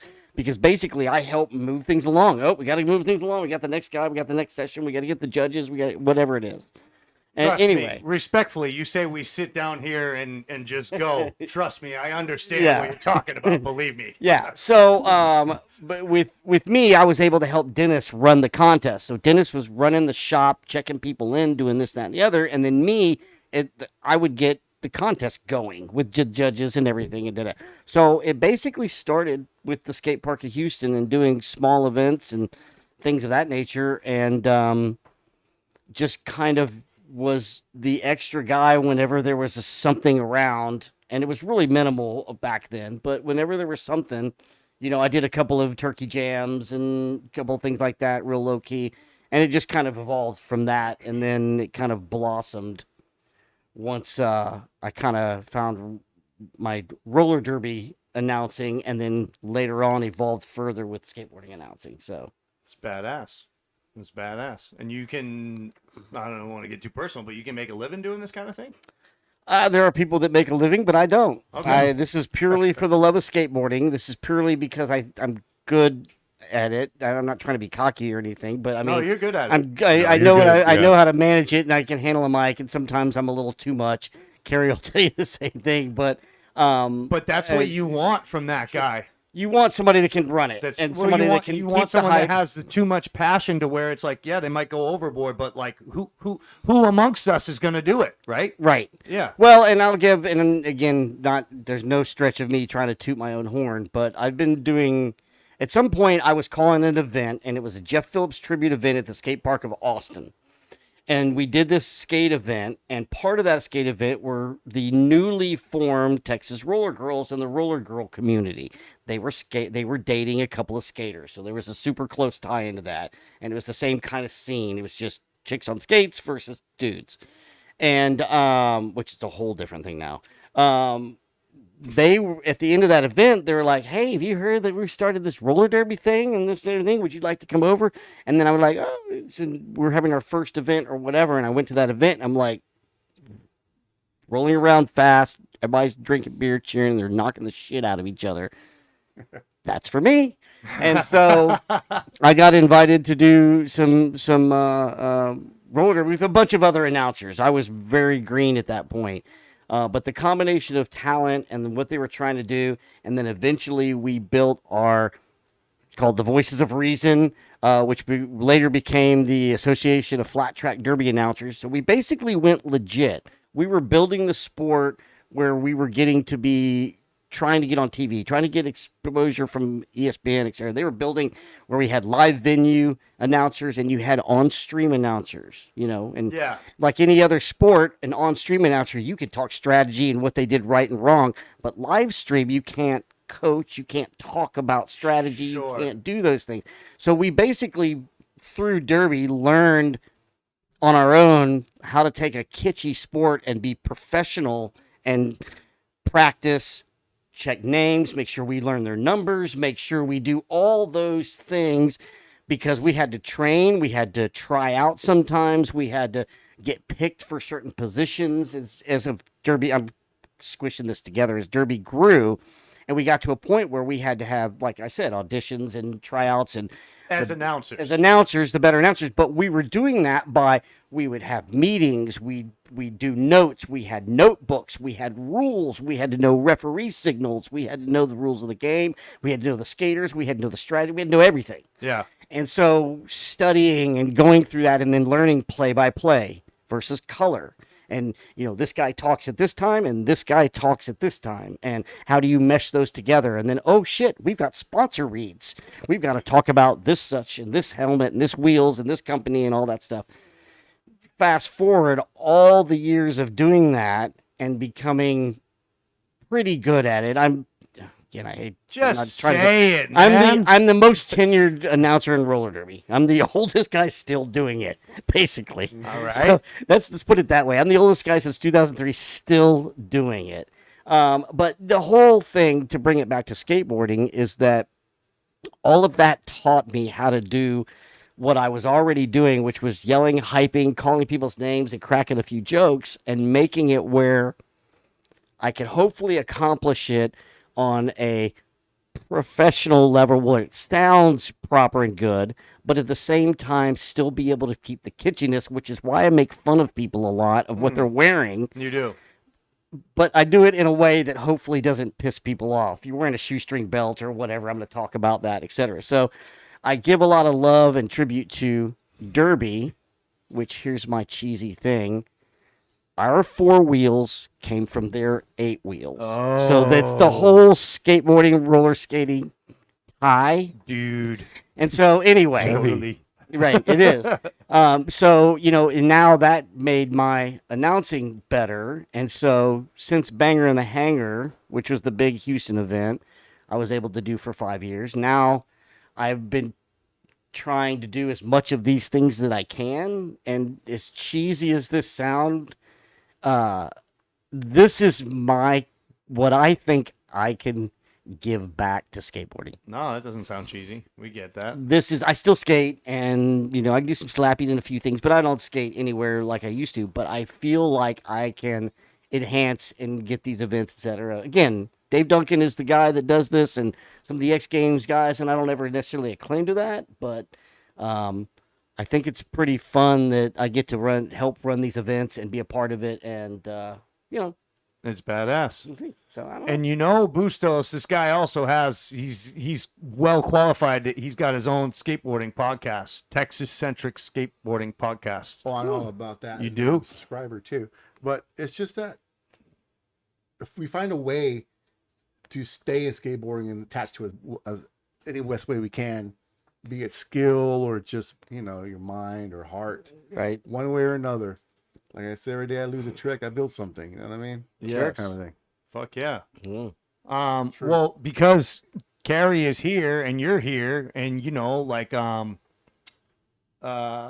Simon and I have been doing Mongochatter in Texas for a while, and we were aware of this other skateboarding podcast in Texas, and now you guys are both here, so I feel like it would be remiss not to have a chat with you. Okay. Well, Carrie's in the house, so I don't know exactly how we're gonna do this technically. You know what? If Chip wants to slide over, I can maybe, do that. and then Carrie could sit here. I can chill in the green room. If that's what you wish. No, we got. I mean, Carrie came all the way down here. So Do you have straws? Yeah, I mean, either one of you guys step out or I step out, and you guys can do the won't shut up and you guys take over, and I'll Maybe- just go take a piss or something. Carrie's listening in the room. Maybe this is how we re-kick in the Yeah, we haven't done in you a while. guys We're just take it taking over. Yeah. Well, we got your logo all ready for you. We can pull it up there. We You got know the that- won't shut up. this is- and It's a skate corporate logo. takeover. Chip, I'm going to just slide out here. All right. Okay. Slide on out there. And then Simon, if you do want to come back at any point, I'm serious. I do want to take a leak. So. Okay. But, the pillow between us. Oh God. Oh, I got you. You want it there, just No, in I'm case, just saying, like let the me- airplane. I'm gonna scoot over because this Carrie's tall. Oh yeah. All right. How's everybody doing out there in chat land? Did you guys leave us to go skating yet, or what's going on? Will, you did a poll?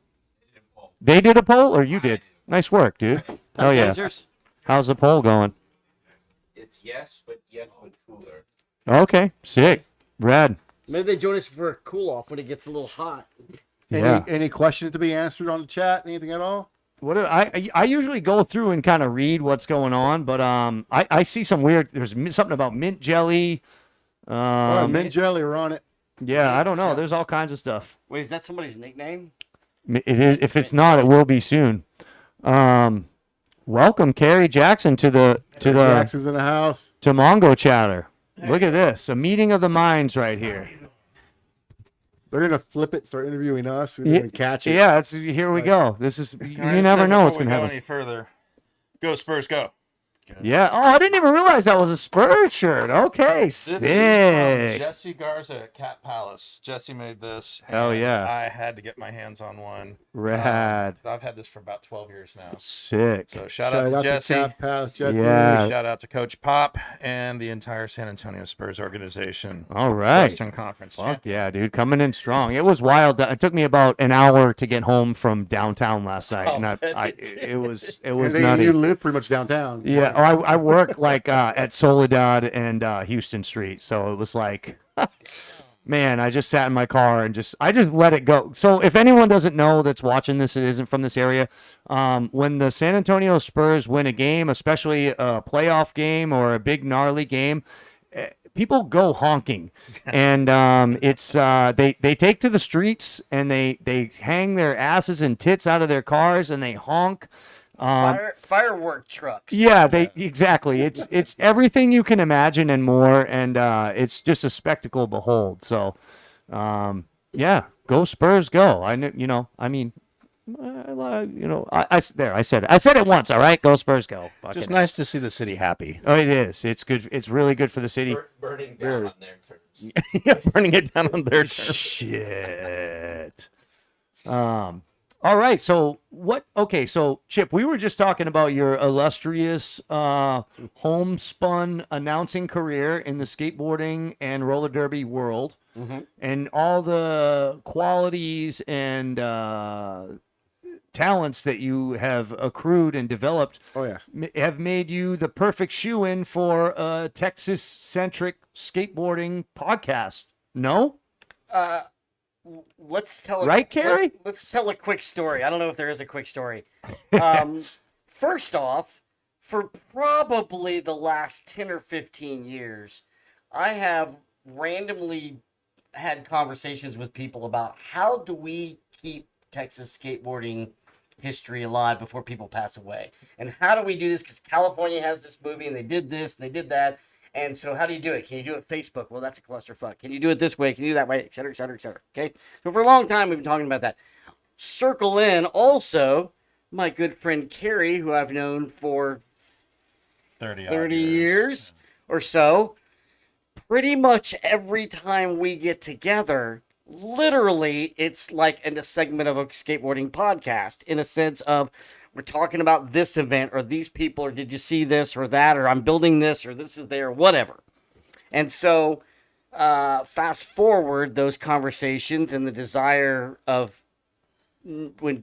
especially when people pass away, as we talked about earlier today, not getting those stories from those people that we felt like were so historic coming up. And so John Miller, a couple of 3 years ago or so, was doing a tiny little 15-minute segment interviews, the skateboard show, the Wood Skateboard Podcast.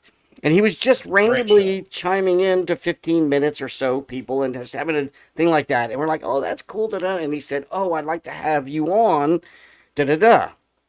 He had me on. It was an hour and a half plus, not 15 minutes. You wouldn't shut up? That's part of it. And don't tell the secret. That was part of it. And the other thing was like there was so much that we could have dug into. I'm like, you need to interview this guy. We go to Skate Turkey Bowl. He shows up with his podcast stuff, and same thing. So he was mobile with it? Yeah, he's mobile. Little he mobile. usually does most of his interviews at a skate park or skate spot where he's riding and he sees somebody that he knows and they get to talking and he's like, hang on, let me hit record. And I actually think I met you at his container at Banger in the Hangar. When we did in the passing. things. Yeah, we were doing those interviews in that shipping container in the back. Yeah. Right, and he's John is that was no video. Yeah, he was just getting people on audio. John already was doing podcasts for some Bitcoin stuff and some other technical stuff, like as a side gig, like a real job. Where he's a producer. He Right. actually produces other people's podcasts. So he got us, and then he's like, "Shit, guys, fuck," because we had 2 episodes, him and me, different ones, Well, and it he's was like, funny because when he asked to interview me, I wasn't that familiar with his podcast yet, and I went and listened to several of them, and I saw the average interview he did was like 12 to 15 minutes. And then mine was over an hour. Chips was like an hour and a half. And I was like, man, I'm so sorry. "Yeah, we were." He's like, no, this is good stuff. I'm like, okay. And he's like, "Dude, you guys need to do this." And then I was like, "That's right." And I pretty sure I got a hold of Carrie, and we had a conversation of one sort or the other. Was like, "Dude, all we have to do is get this, that, and the other. He can help us, and this is the way we can get the stories out. At least we can get them out." Because I'd already started, I had a Facebook page. Of course, I was on this. I have a Skate Park of Houston Facebook page and things where I was trying to do some nostalgic stuff a little bit, etc. And then my girlfriend bought me, shout out to Corey, the same exact podcast thing, the same portable recorder. And then from that point, took photos, got some art done. And then, of course, obviously the joke is we were trying to do something off of Shut Up and Skate, and I don't remember exactly how I came up, but we don't shut up. My first suggestion was that we call it Can't Shut Up or Skate. Yeah. And he was like, no, that's too negative. We're going to call it Won't Shut Up and Skate. Well, Won't Shut Up and Skate kind of rolls off the tongue, Yeah, especially if you know the Zorlak. it's a better name. And the way we've approached it from the beginning, because of my love of nostalgia, Carrie's vast history, along with some other people that have vast history. I always made it a point, like Jeff, I called Jeff Newton. I texted, hey, we're starting this podcast. We won't shut up and skate. You good with that? Whatever. Go start your own band. Go do your own thing. But I've always made sure that we try to tribute or give respect where most people are like, go do whatever. It doesn't matter. But deserving. Same thing with the big boys and making sure that Tim knew that he was cool with. That was kind of our primary opening and closing music. So, so that's how it started. Just kind of a thing. And then it's been a thing. And then it hasn't been a thing for a while. Hiatus is not the right word, but we got stuff. I promise you. Yeah. Shit's brewing. Do you want to talk about any of that, or should we are we going to slap people upside the head with it when it drops? I mean, I can tell you this. So we did some stuff in a row and a lot of things. And then, life happens. Parents pass away. Things happen. Life, whatever. Things happen. Stuff kind of got whatever. A couple of years ago, we interviewed Jeff Newton and Craig Johnson, and we finally got Jeff Newton out. It took a long time to get it out because of life and delays and production things and etc. And then Craig Johnson's been ready to go. We're just gonna push it out without photos, but it's fan-fucking-tastic. It's great. It's really good interview in our opinion. He tells great stories. And then we have 5 interviews from last year, about this time last year at Mike Crumb's place at Four Down, where we interviewed Jeff Hedges, Dave Duncan, Rune Gliffberg. No, we didn't get Rune. We got Rune, and we got Darren Navarrete. Right? Yeah. Dennis Martin. Yeah. From Louisiana Skate Park, Houston, now in California. We got lucky and got to talk to a bunch of people. Oh, and people. Todd Prince without his shirt off. Without his shirt off. And it rained, and so we got both Dave Duncan and Darren Navarrete in a freezer cooler at Crumb's place with the freezer stuff in the background, so it's kind of a cool visual. So that's to come out, and then I also have an interview I took a few months ago with Jason Werby, an old Skate Park of Houston skater that lives in Colorado. So we have stuff. It's just a matter of pushing it out, and then we have lots of stuff in the works. There's a lot of people that we really need to get. We got Jimmy before Jimmy passed away. Yeah. And that was he was our very first person interview. Yeah. And that gut feeling and that necessity is still there. And there's quite a few skaters that we want to make sure to get. And there's a lot of young skaters.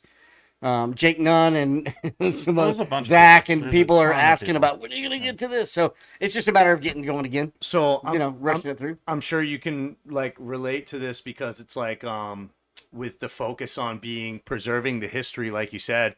I had a situation where it was I had a podcast that was ready to go. I had interviewed my friend Frank back in Massachusetts, who's he's an interesting guy. He's a touring blues musician.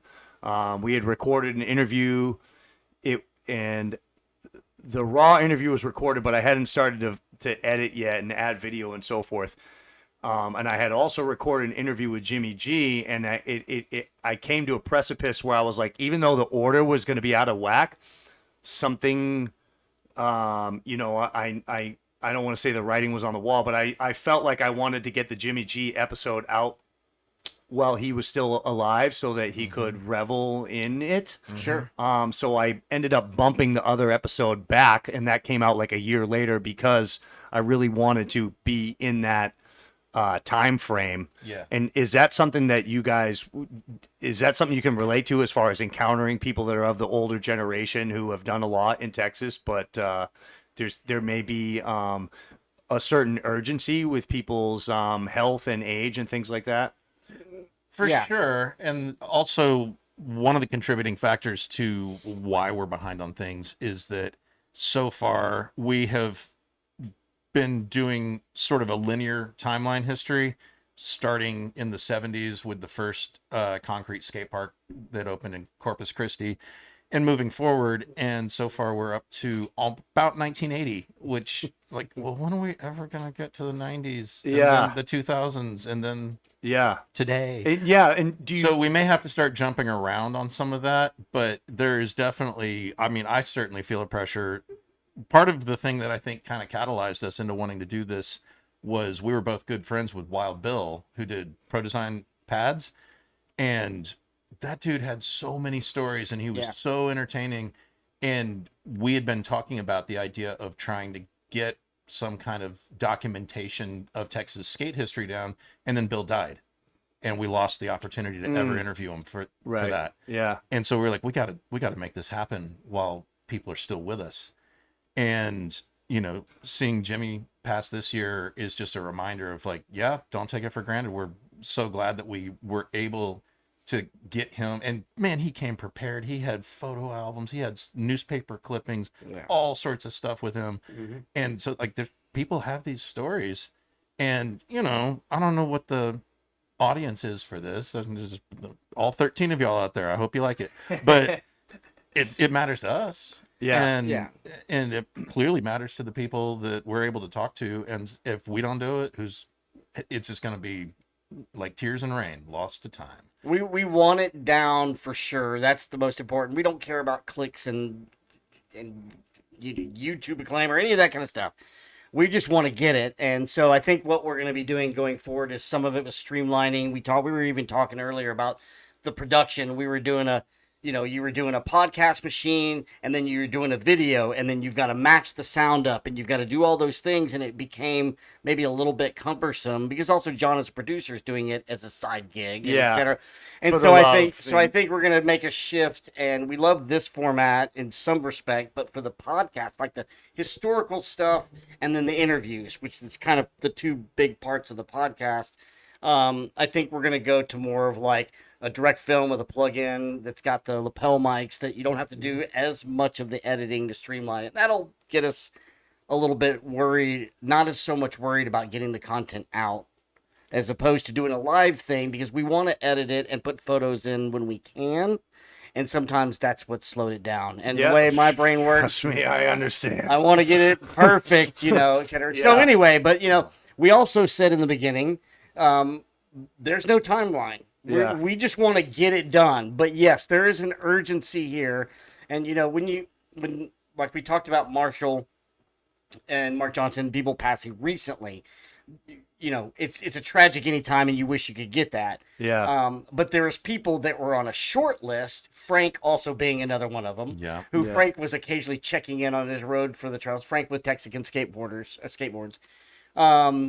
And so there's the only urgency is that we just don't want to stop Yeah. and get it done. And what for me, and again, as you've kind of discovered here, we've taken a lot. We have content that we've kind of set on for a little while, and once we get that ball of racks, hopefully very soon going, then we're just going to try to figure out a better path. Because again, as Carrie says, and as we talk about all the time, we want it down somehow, whether Yeah. it's voice, video, something. Because if we're not doing it, and we're not the historians, of Texas, but somebody has to. Right. And if people pass on and they don't know some of the stories that we know, and we know some pretty intricate, long time stories from being around, then how's that story is going to be forgotten or whatever, or et cetera. So, And it's important. How can people check out what y'all have done thus far? Where can people go check out to listen and experience Won't Shut Up and Skate?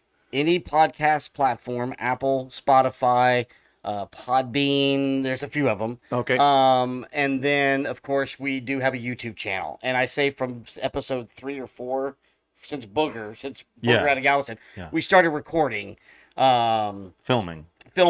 so that we could get this, Yeah. get and throw in photos Well, and it gives gestures. you, and it gives you a backup on the audio too. If you don't does. want to sync it up, you always have the raw Sure. audio from actually Sure. filming it. You know. Plus, it's hard to talk about Vagabond Pool If you without can't see it. because people hear, oh, I've heard that name, but I don't know what it looks like, or Bastrop Pool, or any of these Longo places. And so, again, when we started with the history, and yes, that's the other thing we have to get back to is the history, because we're about to get into the 80s when that happens, Thrasher, etc. Living in the 80s. But I mean, I feel like we should skip straight to 1998, then go back to 1981, then jump to 2023, and then go, we could do that too. But it's nice to find these old photos, and I did a lot of research with Thrasher and stuff, trying to find the Northeast skate slopes.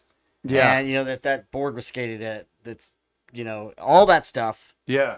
Do you want to show the boards off while Let's- we're on this let's- Texas lore? Let's reveal this before we actually reveal it on the podcast. Oh yeah, this is live. No, Okay. we'll keep it a secret. So let's. You see this? I'm gonna explain the top first. Flip it over, Carrie, and turn it up. Got the Zorlak. All right. What you can't tell. this is pizza grip. That's This is- original pizza grip. This is like a 36 or 24 grit. It will take Yeah. your fingerprints right off. The bottom of the board is a little bit worn because of some flood damage. Yeah. But this board was just gifted to me today. And if you turn it back, so Zorlak started by ordering boards from Boulder Board Company in Boulder, Colorado. And you can see this has got a little bit of the Inoue shape to it, which was eventually, eventually turned into the John Gibson cuts Yeah. from that influence from the Gold Series. The rails are routed out. Yep, there's so no- This is actually inset. Right. So he received boards, and that was the whole story about how he bought Zorlak. He traded it for a board from Al the Coker in fellow Dallas. that gifted this to you, Well, no. Jeff Newton. I'm just talking Oh, about okay. Zorlak. copy that. Zorlak started When he got it going, yes. Yeah, when he got it going, it was the Zorlak was about a dream that this guy Al Coker had, who's a rad dude in Dallas, and Newton says, "Let me buy that name from you, and I'm gonna do Zorlak." And then he starts drawing some art. We've seen a couple of his really early art, and then he buys boards from Boulder Company, and then those boards came in. And how do you do it? We pretty 99% sure that is a hand drawn. Yeah, we think this is a hand-drawn graphic, not Jeff screen Newton printed. has acknowledged that that is an original Boulder board. This board skated and or competed in Northeast skate slopes in 1978. Far out. And it's one of the original Zorlak. Now, I've seen another version of this same board drawn, and it didn't have the circle portion around it. It had the Zorlak font, I believe, It was like just the like bar, right? this. Yeah. And then we don't know if this is the one. I'll get a hold of Newton, but this is early in the decision to make that very well-known Zorlak graphic, and that's what this board was. And so Rusty Ferguson here in San Antonio, who's an old G skater, and him and Bobby Garcia was part of the vert scene in the early days, which if you ever get a hold of him, apparently he's got a treasure trove of boards. And then this came by way of Rusty, care of another friend who gifted it because he thought that we would be a good place to have that board. I feel like Nardwar. And what can you tell me about this board, Chip? I'll let Carrie talk more about that one. This is another one of the boards from the locals at Northeast Skate Slopes that was ridden there. This is an early Powell board called the Beamer, and I'm going to try to hold it sideways so you can see sort of Yeah. the 3D. It's got these added rails, and That the trucks would be mounted on. yeah, the Yeah. trucks would mount right onto this, and so it's just a thicker part of the board. The actual edge of the board is really skinny. It doesn't feel like a 7-ply. It feels like a 4 or 5-ply, and then the beams are probably like 8-ply thick, so it makes it stronger. And this is before people were putting rails or anything on boards. And this is before concave. This board is flat as it is flat. Yeah. So this is probably from about 77, 78. And I'm not even sure because Powell started in '76, and I think Stacy Peralta joined in '78. So this could It's be a Powell. It could Yes. just be Powell before Stacy came along. George Powell was really big on innovations and stuff, so he may have had some of this idea with the beams and whatnot. I just noticed the And I'm cool sure skull. it had a different graphic at one point. I think it's been Black, probably painted been black painted over. black would Yeah. be my guess. And what about is this to keep the rails mounted on, or is that a support? What do you think that is? Those You- rivets. These Yeah, rivets? rivets. I don't know. I bet there may have been at one point a Tail man, block? it looks like it's green under the edge. I don't know. It may have been a tail block on it or something. I don't know. There's two up in the top as well, so could have Yeah. been. I don't know. That's a good question. So Carrie and I both have a pretty decent collection of skateboards. I have what is called the mini museum, which is mostly Texas stuff, and just a cornucopia of everything you can think of, every generation of skateboards, etc. I have a huge skateboard toy collection, like over 300 Yowza. Snoopies and all that stuff.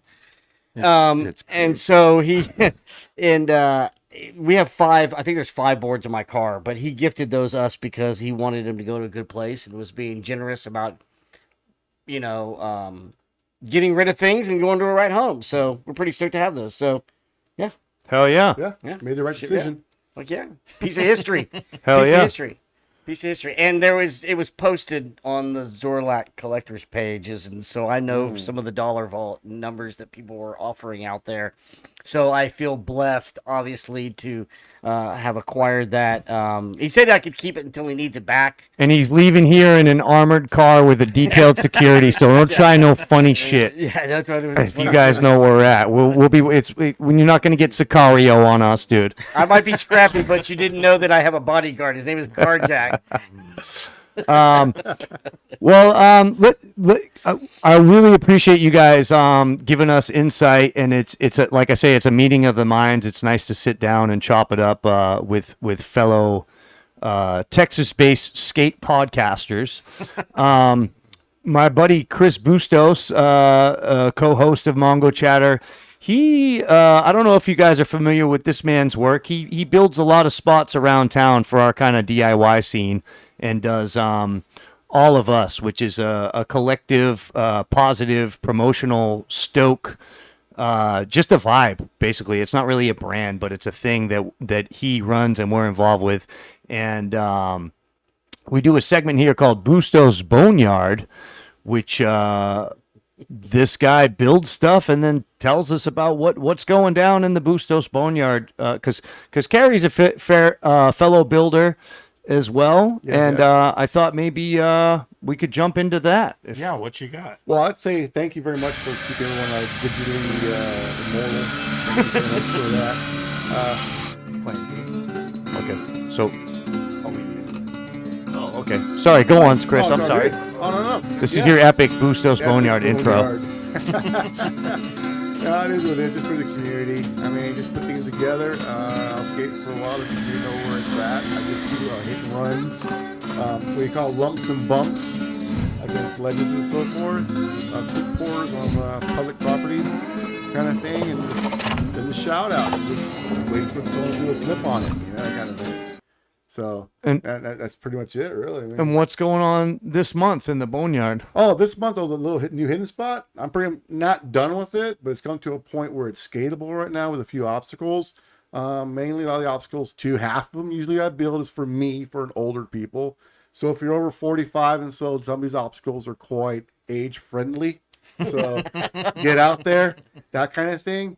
And let's say I wanted to, you also, correct me if I'm wrong, confusion? Is that a zine you did? or anything? Concussion? Concussion? Well, concussion and confusion are related. Related. Those are, either way, if it was There yours, can be confusion after a concussion. there you go. Yeah, we've all had I a think few. that was the idea. I guess what I'm leaning at, we all could agree with. I was going through it and it led me down a little road. Either way, I was probably still on your little zine thing, or I moved on from that by clicking links. Mm-hmm. There was a quote on there that kind of freaking like threw me over the top, and I like added strength to me as far as me winding down on builds. It was DIY spots are a symbol. They are proof that some people still care about the thing itself. I like that. It was something I just came across. Whoever wrote that or whatever. And that is you to a T. It was freaking awesome. I read it like, oh, dude, someone sees it that way. Not many do, but just reading that alone just got me a little spark, which I'll probably go put something else later on today, probably somewhere. So can we check out? I know you said is it semi-secret? You sent me the video. No, can we check that The out? homies Can we? know about it. I let them play around with it before the kids come. But again, it's more like age friendly to me because I want somewhere to skate. Usually, I build something, I'll skate it for a while. I'm like, I'm pretty much done with the spot. I'm gonna go somewhere else. I'll find another location, start building there, and let the homies know. Let the scavengers Check it come out. through. Because right now, I drive by the spot on the way home. I'm like, oh, somebody there. So I'll just keep going to another spot. I like skating alone. That's how I started skateboarding. Just so I can do by myself, and I still do. Don't be wrong. I love my homies. Always with my homies, and I'm always in that. Just it's my meditation. Sure. It's our meditation. Yeah. To get the. Not say a bad work day, just any negative things, just put out in the street, go skate something I built, or find a curb, I'll go whack somewhere, and just usually it's in paths of schools and between places I believe a skater would walk through or skate through, and see something and skate for a while, whatever, and get kicked out or whatever, however it is. That's it, really. Yeah. I don't want to make it more than what it is. Well, you sent me an edit that you made. have at it. Can we play that for the people? yeah, hell And yeah. can we pump up the volume, like Christian Slater? Oh, okay. Sorry. All of them I turned it off. What up? There's no. All the volume I had turned down.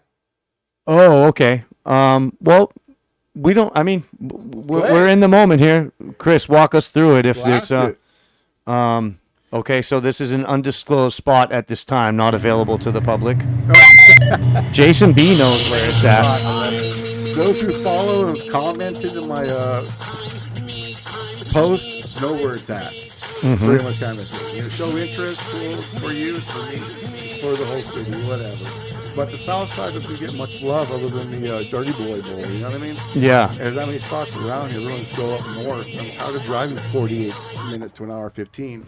Okay, dudes that can carry a parking block by themselves, go for it. Because I am long past that day. That was pretty burly. Yeah, she's all casual. Jesus, man. Got some furniture to move. That was the best part. He was just so casual. Now, is that a tube of some sort right there? Yeah, it's not a spin. Oh, I see. Yeah, so pretty much, you use the acrylic freaking additives and so forth to get the edges done without the parts without cuts and trenches. Yeah. Most of it is cut and trench. Oh, so that's avoiding doing the whole cut. Okay. But this spot's not forever, right? The DIY's not forever. Expect it to be found and shut down. Yeah. Expect it. Yeah, this area is owned by a particular property owner, that kind of thing, but no one's really said anything yet. Yeah, man. And is this, I see you got a different shirt on. How many sessions are we looking at right here? Just here, on the way home from work. Okay. Yeah, I'll put a couple hours in. So the Thank you, daylight savings, maybe 4 hours. oh, there's our own, There's our boy there's Jason. our own Jason, skating the fruits of your labor. So it's there's a clue. If you were at the Jaguar Skate Mini Ramp Jam, we know that it's near Jason's house. Happy hunting, bitches. Yeah, but for those who comment and so forth on my bills, some of that I do post out to them. Have fun. Have that. Here's the address. Yeah. You're not greedy with it. Okay, there's a little bit of, course, a little bit of the gatekeeper kind of thing going on for a little while, but I'm kind of selective on who first because there are a few out there people I don't want there in a way, kind of thing. Because there's a couple of names out there, people know who it is. Or do you feel like they know who they are? They're the dudes we've had some beef with. Oh yeah. And like, okay, he or they will go there and just demolish. Oh yeah. And just ruin it for everybody. On some graffiti shit or something. That kind of shit. I mean, I don't mind graffiti. That's artwork. That's going to happen. Right. It's just particular one. But that's how that combat usually goes down, right? There's graffiti involved. I don't want it.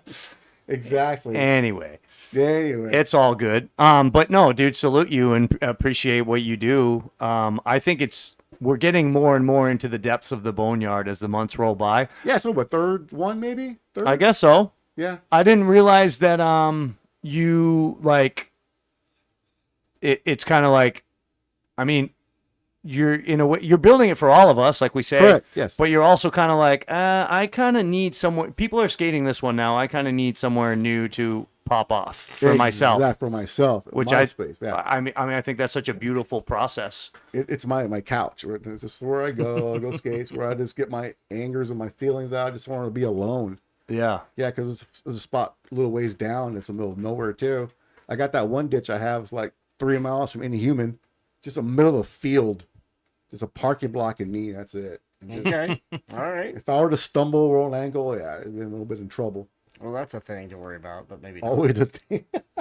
And then to bring it back over, Carrie, you've been involved in recently, like fixing up spot. You were down in Galveston, or Yeah, I just went with the Did Built you just call it Galveston? isn't that? All All right, you guys sorry. say it. What like gavel, like a judge's gavel stone? Gravelson. Gravelston? That works. What do you say? No, how do you say it?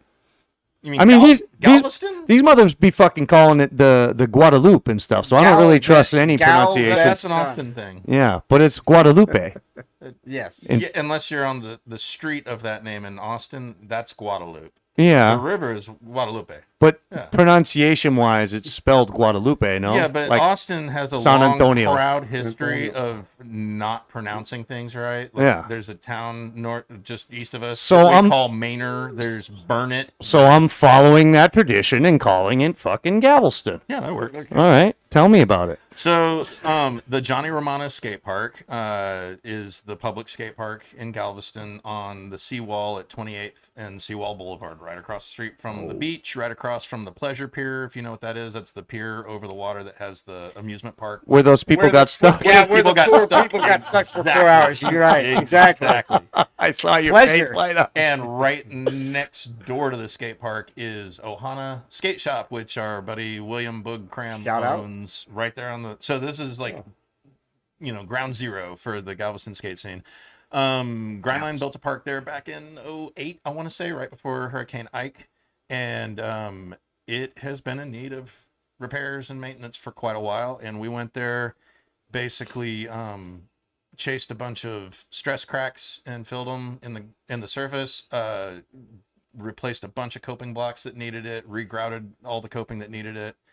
Just basic stuff like that. There was a few places where some of the decks were pulling away because the subgrade underneath it wasn't ever really properly compacted, and it may have just been random fill. Like, I'm sure they used good road base underneath the bowl, but I think some of the decks were sort of an afterthought because that park was kind of done on the fly rather than master planned. And so there was just a few places where we had to fix things that were basically like trip hazards and whatnot. And if you want, I've got a video clip. Yeah, if you guys we have have- a way to link are it, we able can to- show you a quick little rundown of Through the wonders of the internet. I'd like Yeah, to you see wanna- some stuff.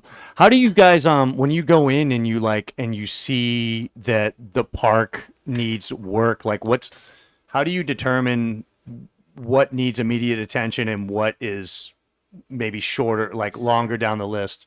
The immediate stuff is things that are going to be immediate trip hazards, stop hazards. Something that's going to stop a skateboard. You're like, okay, that needs to be addressed. Sure.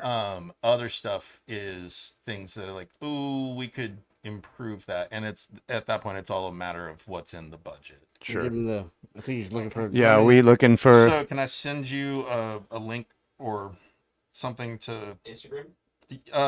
probably off of a Facebook link, but it could be. Let me see here. what's up now? Okay. Well, it's from. I think it is from. Let me see how I would send this. Copy link. Can I send you something? Because this I think was on Instagram as well. Let me see if I can find it there. But anyway, that is basically how. I mean, this thing was the city of Galveston had determined that. Mike Kelly posted it. Yeah, I know. That these repairs needed to be done, and they contracted with Dragon Crete, Bobby King's skate park building company, and Bobby is in the middle of building a new skate park in Hutto outside of Austin. Yep. and he's about to start a couple other projects. And so Maybe one in San Antonio. man, that would be cool. No, I was don't just at a know. I was at a That meeting. might be a thing. Yeah, I think it's going to be a thing. Yeah. We're gonna talk some shit about it here in a I don't minute. want It's going to be great. I don't want to start dropping rumors that I'm not 100% sure about, but he is in the middle of the Hutto build and it's going really well. Yeah. The progress photos look awesome. He is. So anyway, his plate was a little full, and so he asked Mike Kelly, who he and his son Zachary have a company called Buildco, just general contracting, and he asked if they wanted to take the job. They invited me to come with them, and with Mike Neiman from Cockfight, his son Matt, who helps run Cockfight Skateboards in Houston. The four of us, Matt, Zachary, Mike, and me, spent a week down there just knocking this out. Did you go on the roller coaster? Did not go on the roller coaster. That costs money. All right, how do I send this? Can you pull up the Oh, page? can you scan a QR code? Does that help? Oh Or is boy. it better if I send it to you? This is, Jason, you getting this? You getting all this? Oh, here we go. Here we go. How am I sending this to you? Oh, okay. Okay. We can do it that way. Do you want it to Mongo? Or- Sure. To Yeah. Mongo? Yeah, sure. Okay. Hit me. We There it got is. this, y'all. Send. Sent. All right. Technology. Now watch me send this to my buddy Will. Copy the link. What you guys don't know, Man, if you didn't know technology, right? about my buddy Carjack here, is he is extremely well versed in all things building skateboarding, from wood and whatever structures all the way to port in place coping and bowls and et cetera, et cetera. So he's the person to talk to. He usually is the guy that somebody calls one way or the other in Texas, pretty much. I don't know. Sometimes I just get lucky with calls. A lot of times I think it's because I'll work for cheap. I've said it before where I don't know if I've had the chance to tell you this, but I think that what's the name of the homie in Lockhart? Adam? Adam, Miller yeah, with the backyard ramp? dude. So the around the corner there, that's all one piece of coping. Yeah. That's like one of the most fun pieces of coping I've ever ridden in my life. It was really, oh yeah, I've ridden everything. I've ridden a lot of shit, and I was like, man, this thing stands out. It was That one so turned good. out really nice, didn't it? It was awesome. That was Jason Schmalley and myself, and Nice. that actually was a very fortunate coincidence, because that whole length to get all the way around that bowl is like 45 or 50 linear feet, and we thought we could pour it all in one day, but we didn't start till like 4 p.m. And so about 9 p.m. we realized we were screwed, and it also seemed like it was about to rain, so we just covered it in plastic wrap and called it a night, and figured we'd come back in the next day to break out anything that was just ruined. And what we decided instead was we hit it with diamond wheel grinders and polished it out, and that's why it has that terrazzo look where you can actually see the aggregate in it. Yeah. And we figured out, we can dial in the exact shape and reveal that we want. And so now whenever we do port in place, we always there you go. leave it a little bit bigger than we planned for it to be, and we come back and we grind it out with grinders, and it just finishes out so much better. But yeah, we're really happy with the way that turned out. That grinds really super amazing. good, huh? Yeah, and it's like one piece. It's you one know? piece, so yeah. you don't have to worry about catching knuckles or Yeah. anything on it. Super It's dope. nice. So yeah, this is the Johnny Romano Skate Park in Galveston, and if you haven't been there, you can see that's us putting lacquer on the coping. That's the street area. If you can go over that window in that cradle, you are officially Nardog, because that thing is terrifying. I mean, just the coping in that cradle is 8 feet up. Yeah. The window's another 4 feet above that. You're going like 4 feet over vert to get over that window. Sick design. It's one of those ones where I'm like, even if I can't skate, I'm like, that's rad. That's a sick design. It's a I don't know really what I'm fun doing. bowl. That bowl flows super well. I mean, everything in it's really big, but it flows really well. There's like really nice lines in that, and it's just fun to cruise. And then now with the new coping and everything being lacquered, it grinds well too. So that's good. Fuck yeah. We're hoping the city thing. wants, so with some of the issues on the decks, like you can see on the back of the coping, those dark spots are places where there was chipped out and we poured new concrete in there. That's chasing out the cracks where we had grinded out pieces and then filled it in with a concrete And filler. you just follow it wherever it You goes, just follow cock wherever it out. goes, exactly. Yep. So we're hoping that the city can come up with a phase 2 budget to fix the decks that needed it, and then hopefully add more to that park, because the street area there is tiny and it's really not much, and the local skate scene there deserves like a really proper street course there, and there's room in that park to do it. Yeah. So fingers crossed, but it's all going to be a matter of city budget. It looks freaking amazing, though. I've always wanted to get down there. Well, and the crazy thing is this park got done just a couple months before Hurricane Ike hit, and that cradle is built with some like huge like 3/4 inch thick rebar. It's like super heavy rebar, because they're like, well, hurricanes hit this place sometimes, and we're literally right across the street from the beach. We want to make sure this cradle can stand up to a hurricane, and it got the test with Hurricane Ike, which Right was off the bat. Category 5. I mean, Yeah. the whole city was 8 feet underwater for like 2 days. Wow. And it stood up like a champ. Like the bowl was full of water for a week, but then once they drained it, it was fine. And Sick. so pretty tough park. Radical. Well, I the only thing that I got left, you guys, is the spot watch. There's been some stuff going on in San Antonio, some builds, some revisions, new skate park. Just really want to check in. Oh, you know what, too? I totally forgot about something, you guys. I wanted to thank some people who helped me out big time when I got injured. My buddy Sterling came over and brought me trash bags to put, or sent me trash bags to put over my casts. And Mario and Kurt both brought me stuff for my casts. Seamus drove me down to Corpus to get my staples out. I really meant to, and my homie Kai, my boss, worked with me super tough on my injury and scheduling at work. So I wanted to light this candle that says "Get Better, Bitch" that Sterling sent to me. It smells wicked good.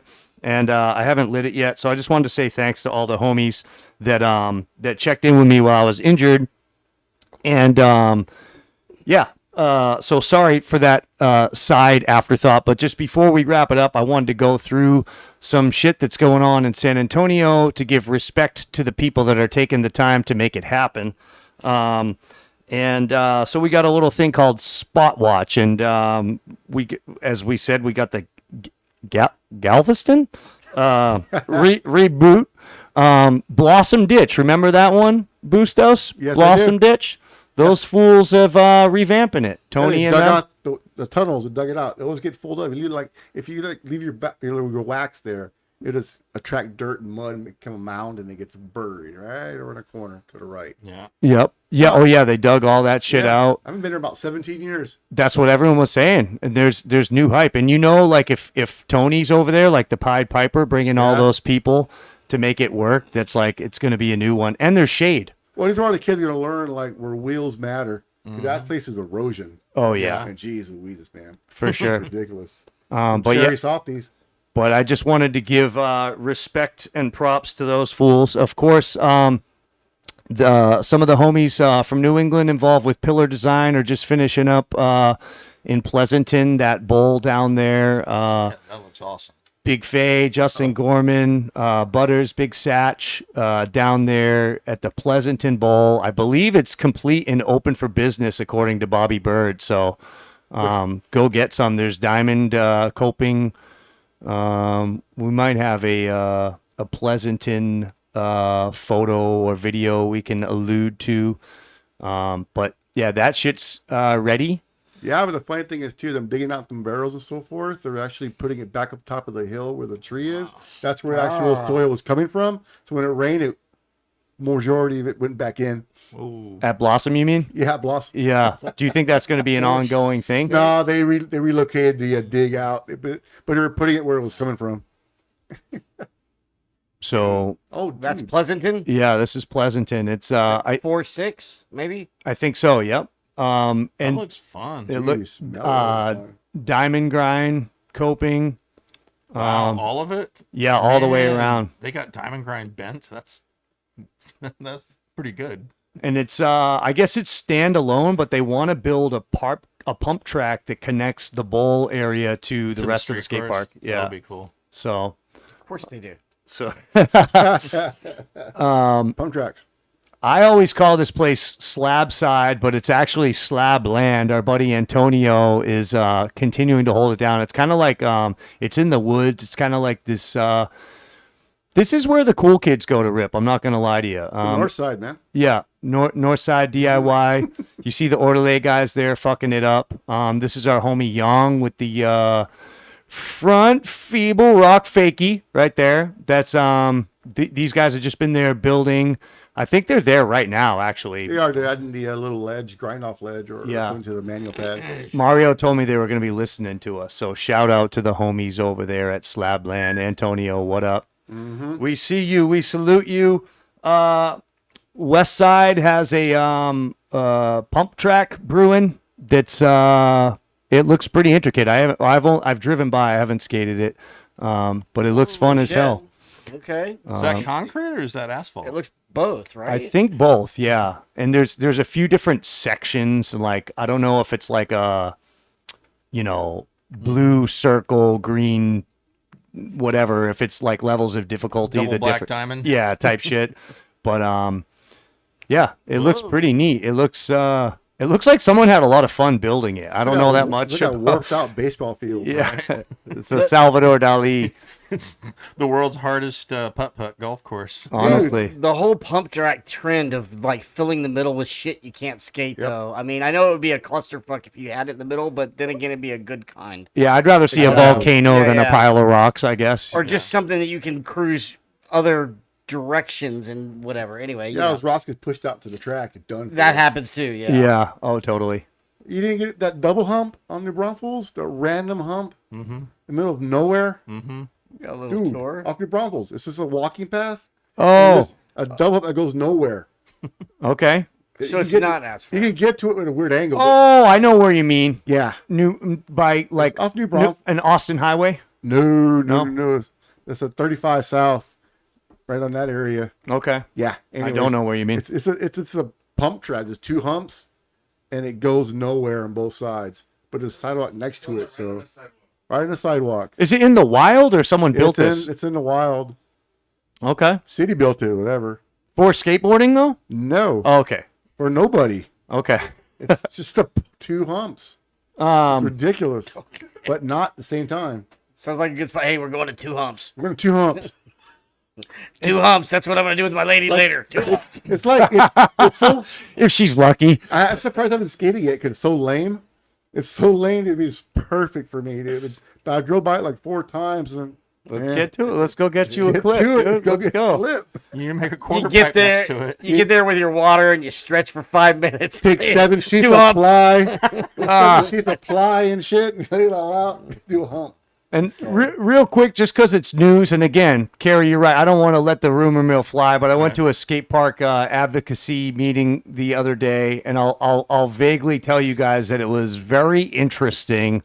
Not everyone wants the same shit to get built, and it was hilarious. But I just want to give a shout out to PJ, who made this whole awesome PDF to give to the Parks and Rec people about the problem with latex paint being applied to skate park surfaces as a way to battle graffiti. So PJ was brilliant and made this awesome like PDF for this whole council that we met with. Man, you guys should was pretty post sick. that online to where people can download it and take it to their sure. own city meetings. Yeah. And send it to their own parks Absolutely. departments because that's good stuff and that needs to be known. Yep.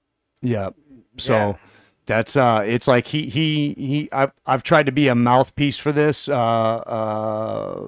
against the latex, the Parks and Rec using latex to battle graffiti. And yeah, I have this little platform I can talk about it, but PJ really made these things and brought them to the council. So I thought that was sick, and I just want to give him a tip of the hat for that. Thanks, PJ. Yeah, man. Shout out to PJ when he's doing things not grooming his beard. Yeah. Making it happen. We like that. Bustos, you got anything else for the people out there? Dude, I'm overwhelmed, man. This absorbing all this information into my Riot's history and so forth, and it's fantastic, man. Yeah. I'm ready to watch the other 9 episodes of them. I watched one, but I'm gonna get to the other one soon. I got it off Podbean, so Yeah, we check got that that. out. YouTube and whatever else. We'll get some more. We Yeah. promise. We promise. All We're right. looking forward to Looking it, forward, and exactly. we want to check in with you guys as it unfolds. I want to give enough love and respect and praise to my buddy Andrew Wilson, Willie Peep here, holding us down, making all this stuff happen. Thank you so much, dude, for your service. And Jason B, #1 stunner, up and comer, hanging out and taking the time to shadow Will. And of course, the captain. I don't know if he's here, if he's smoking a cigarette outside, he's chilling in the living room, but much love to Simon Payne for joining us and being a part of the Mongochatter universe. There he is. Just texting with chicks. There he is. He's texting with chicks. Get in here. You got anything you want to say to the people out there? Am I here? Where am I? Oh, I'm right here. Not really. Just fucking celebrate Ghost Skate Day or something like that. I don't know. Or don't. Go for a walk and meditate. Every day. Skate every day you can. Thank you guys so much for coming down here. We really appreciate it. Thanks for having us. And much love and respect to everyone in the chat making this an interactive thing. I'm sure, half of them are out skating or have checked out or clicked out. But we appreciate you guys rocking with us. And, we'll see you guys next month. All right? Take care. Thanks for watching. And hit it, Willie.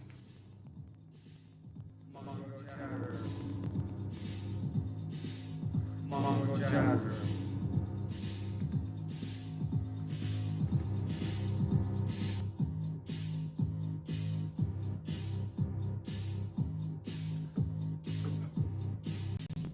Mongochatter. Mongochatter.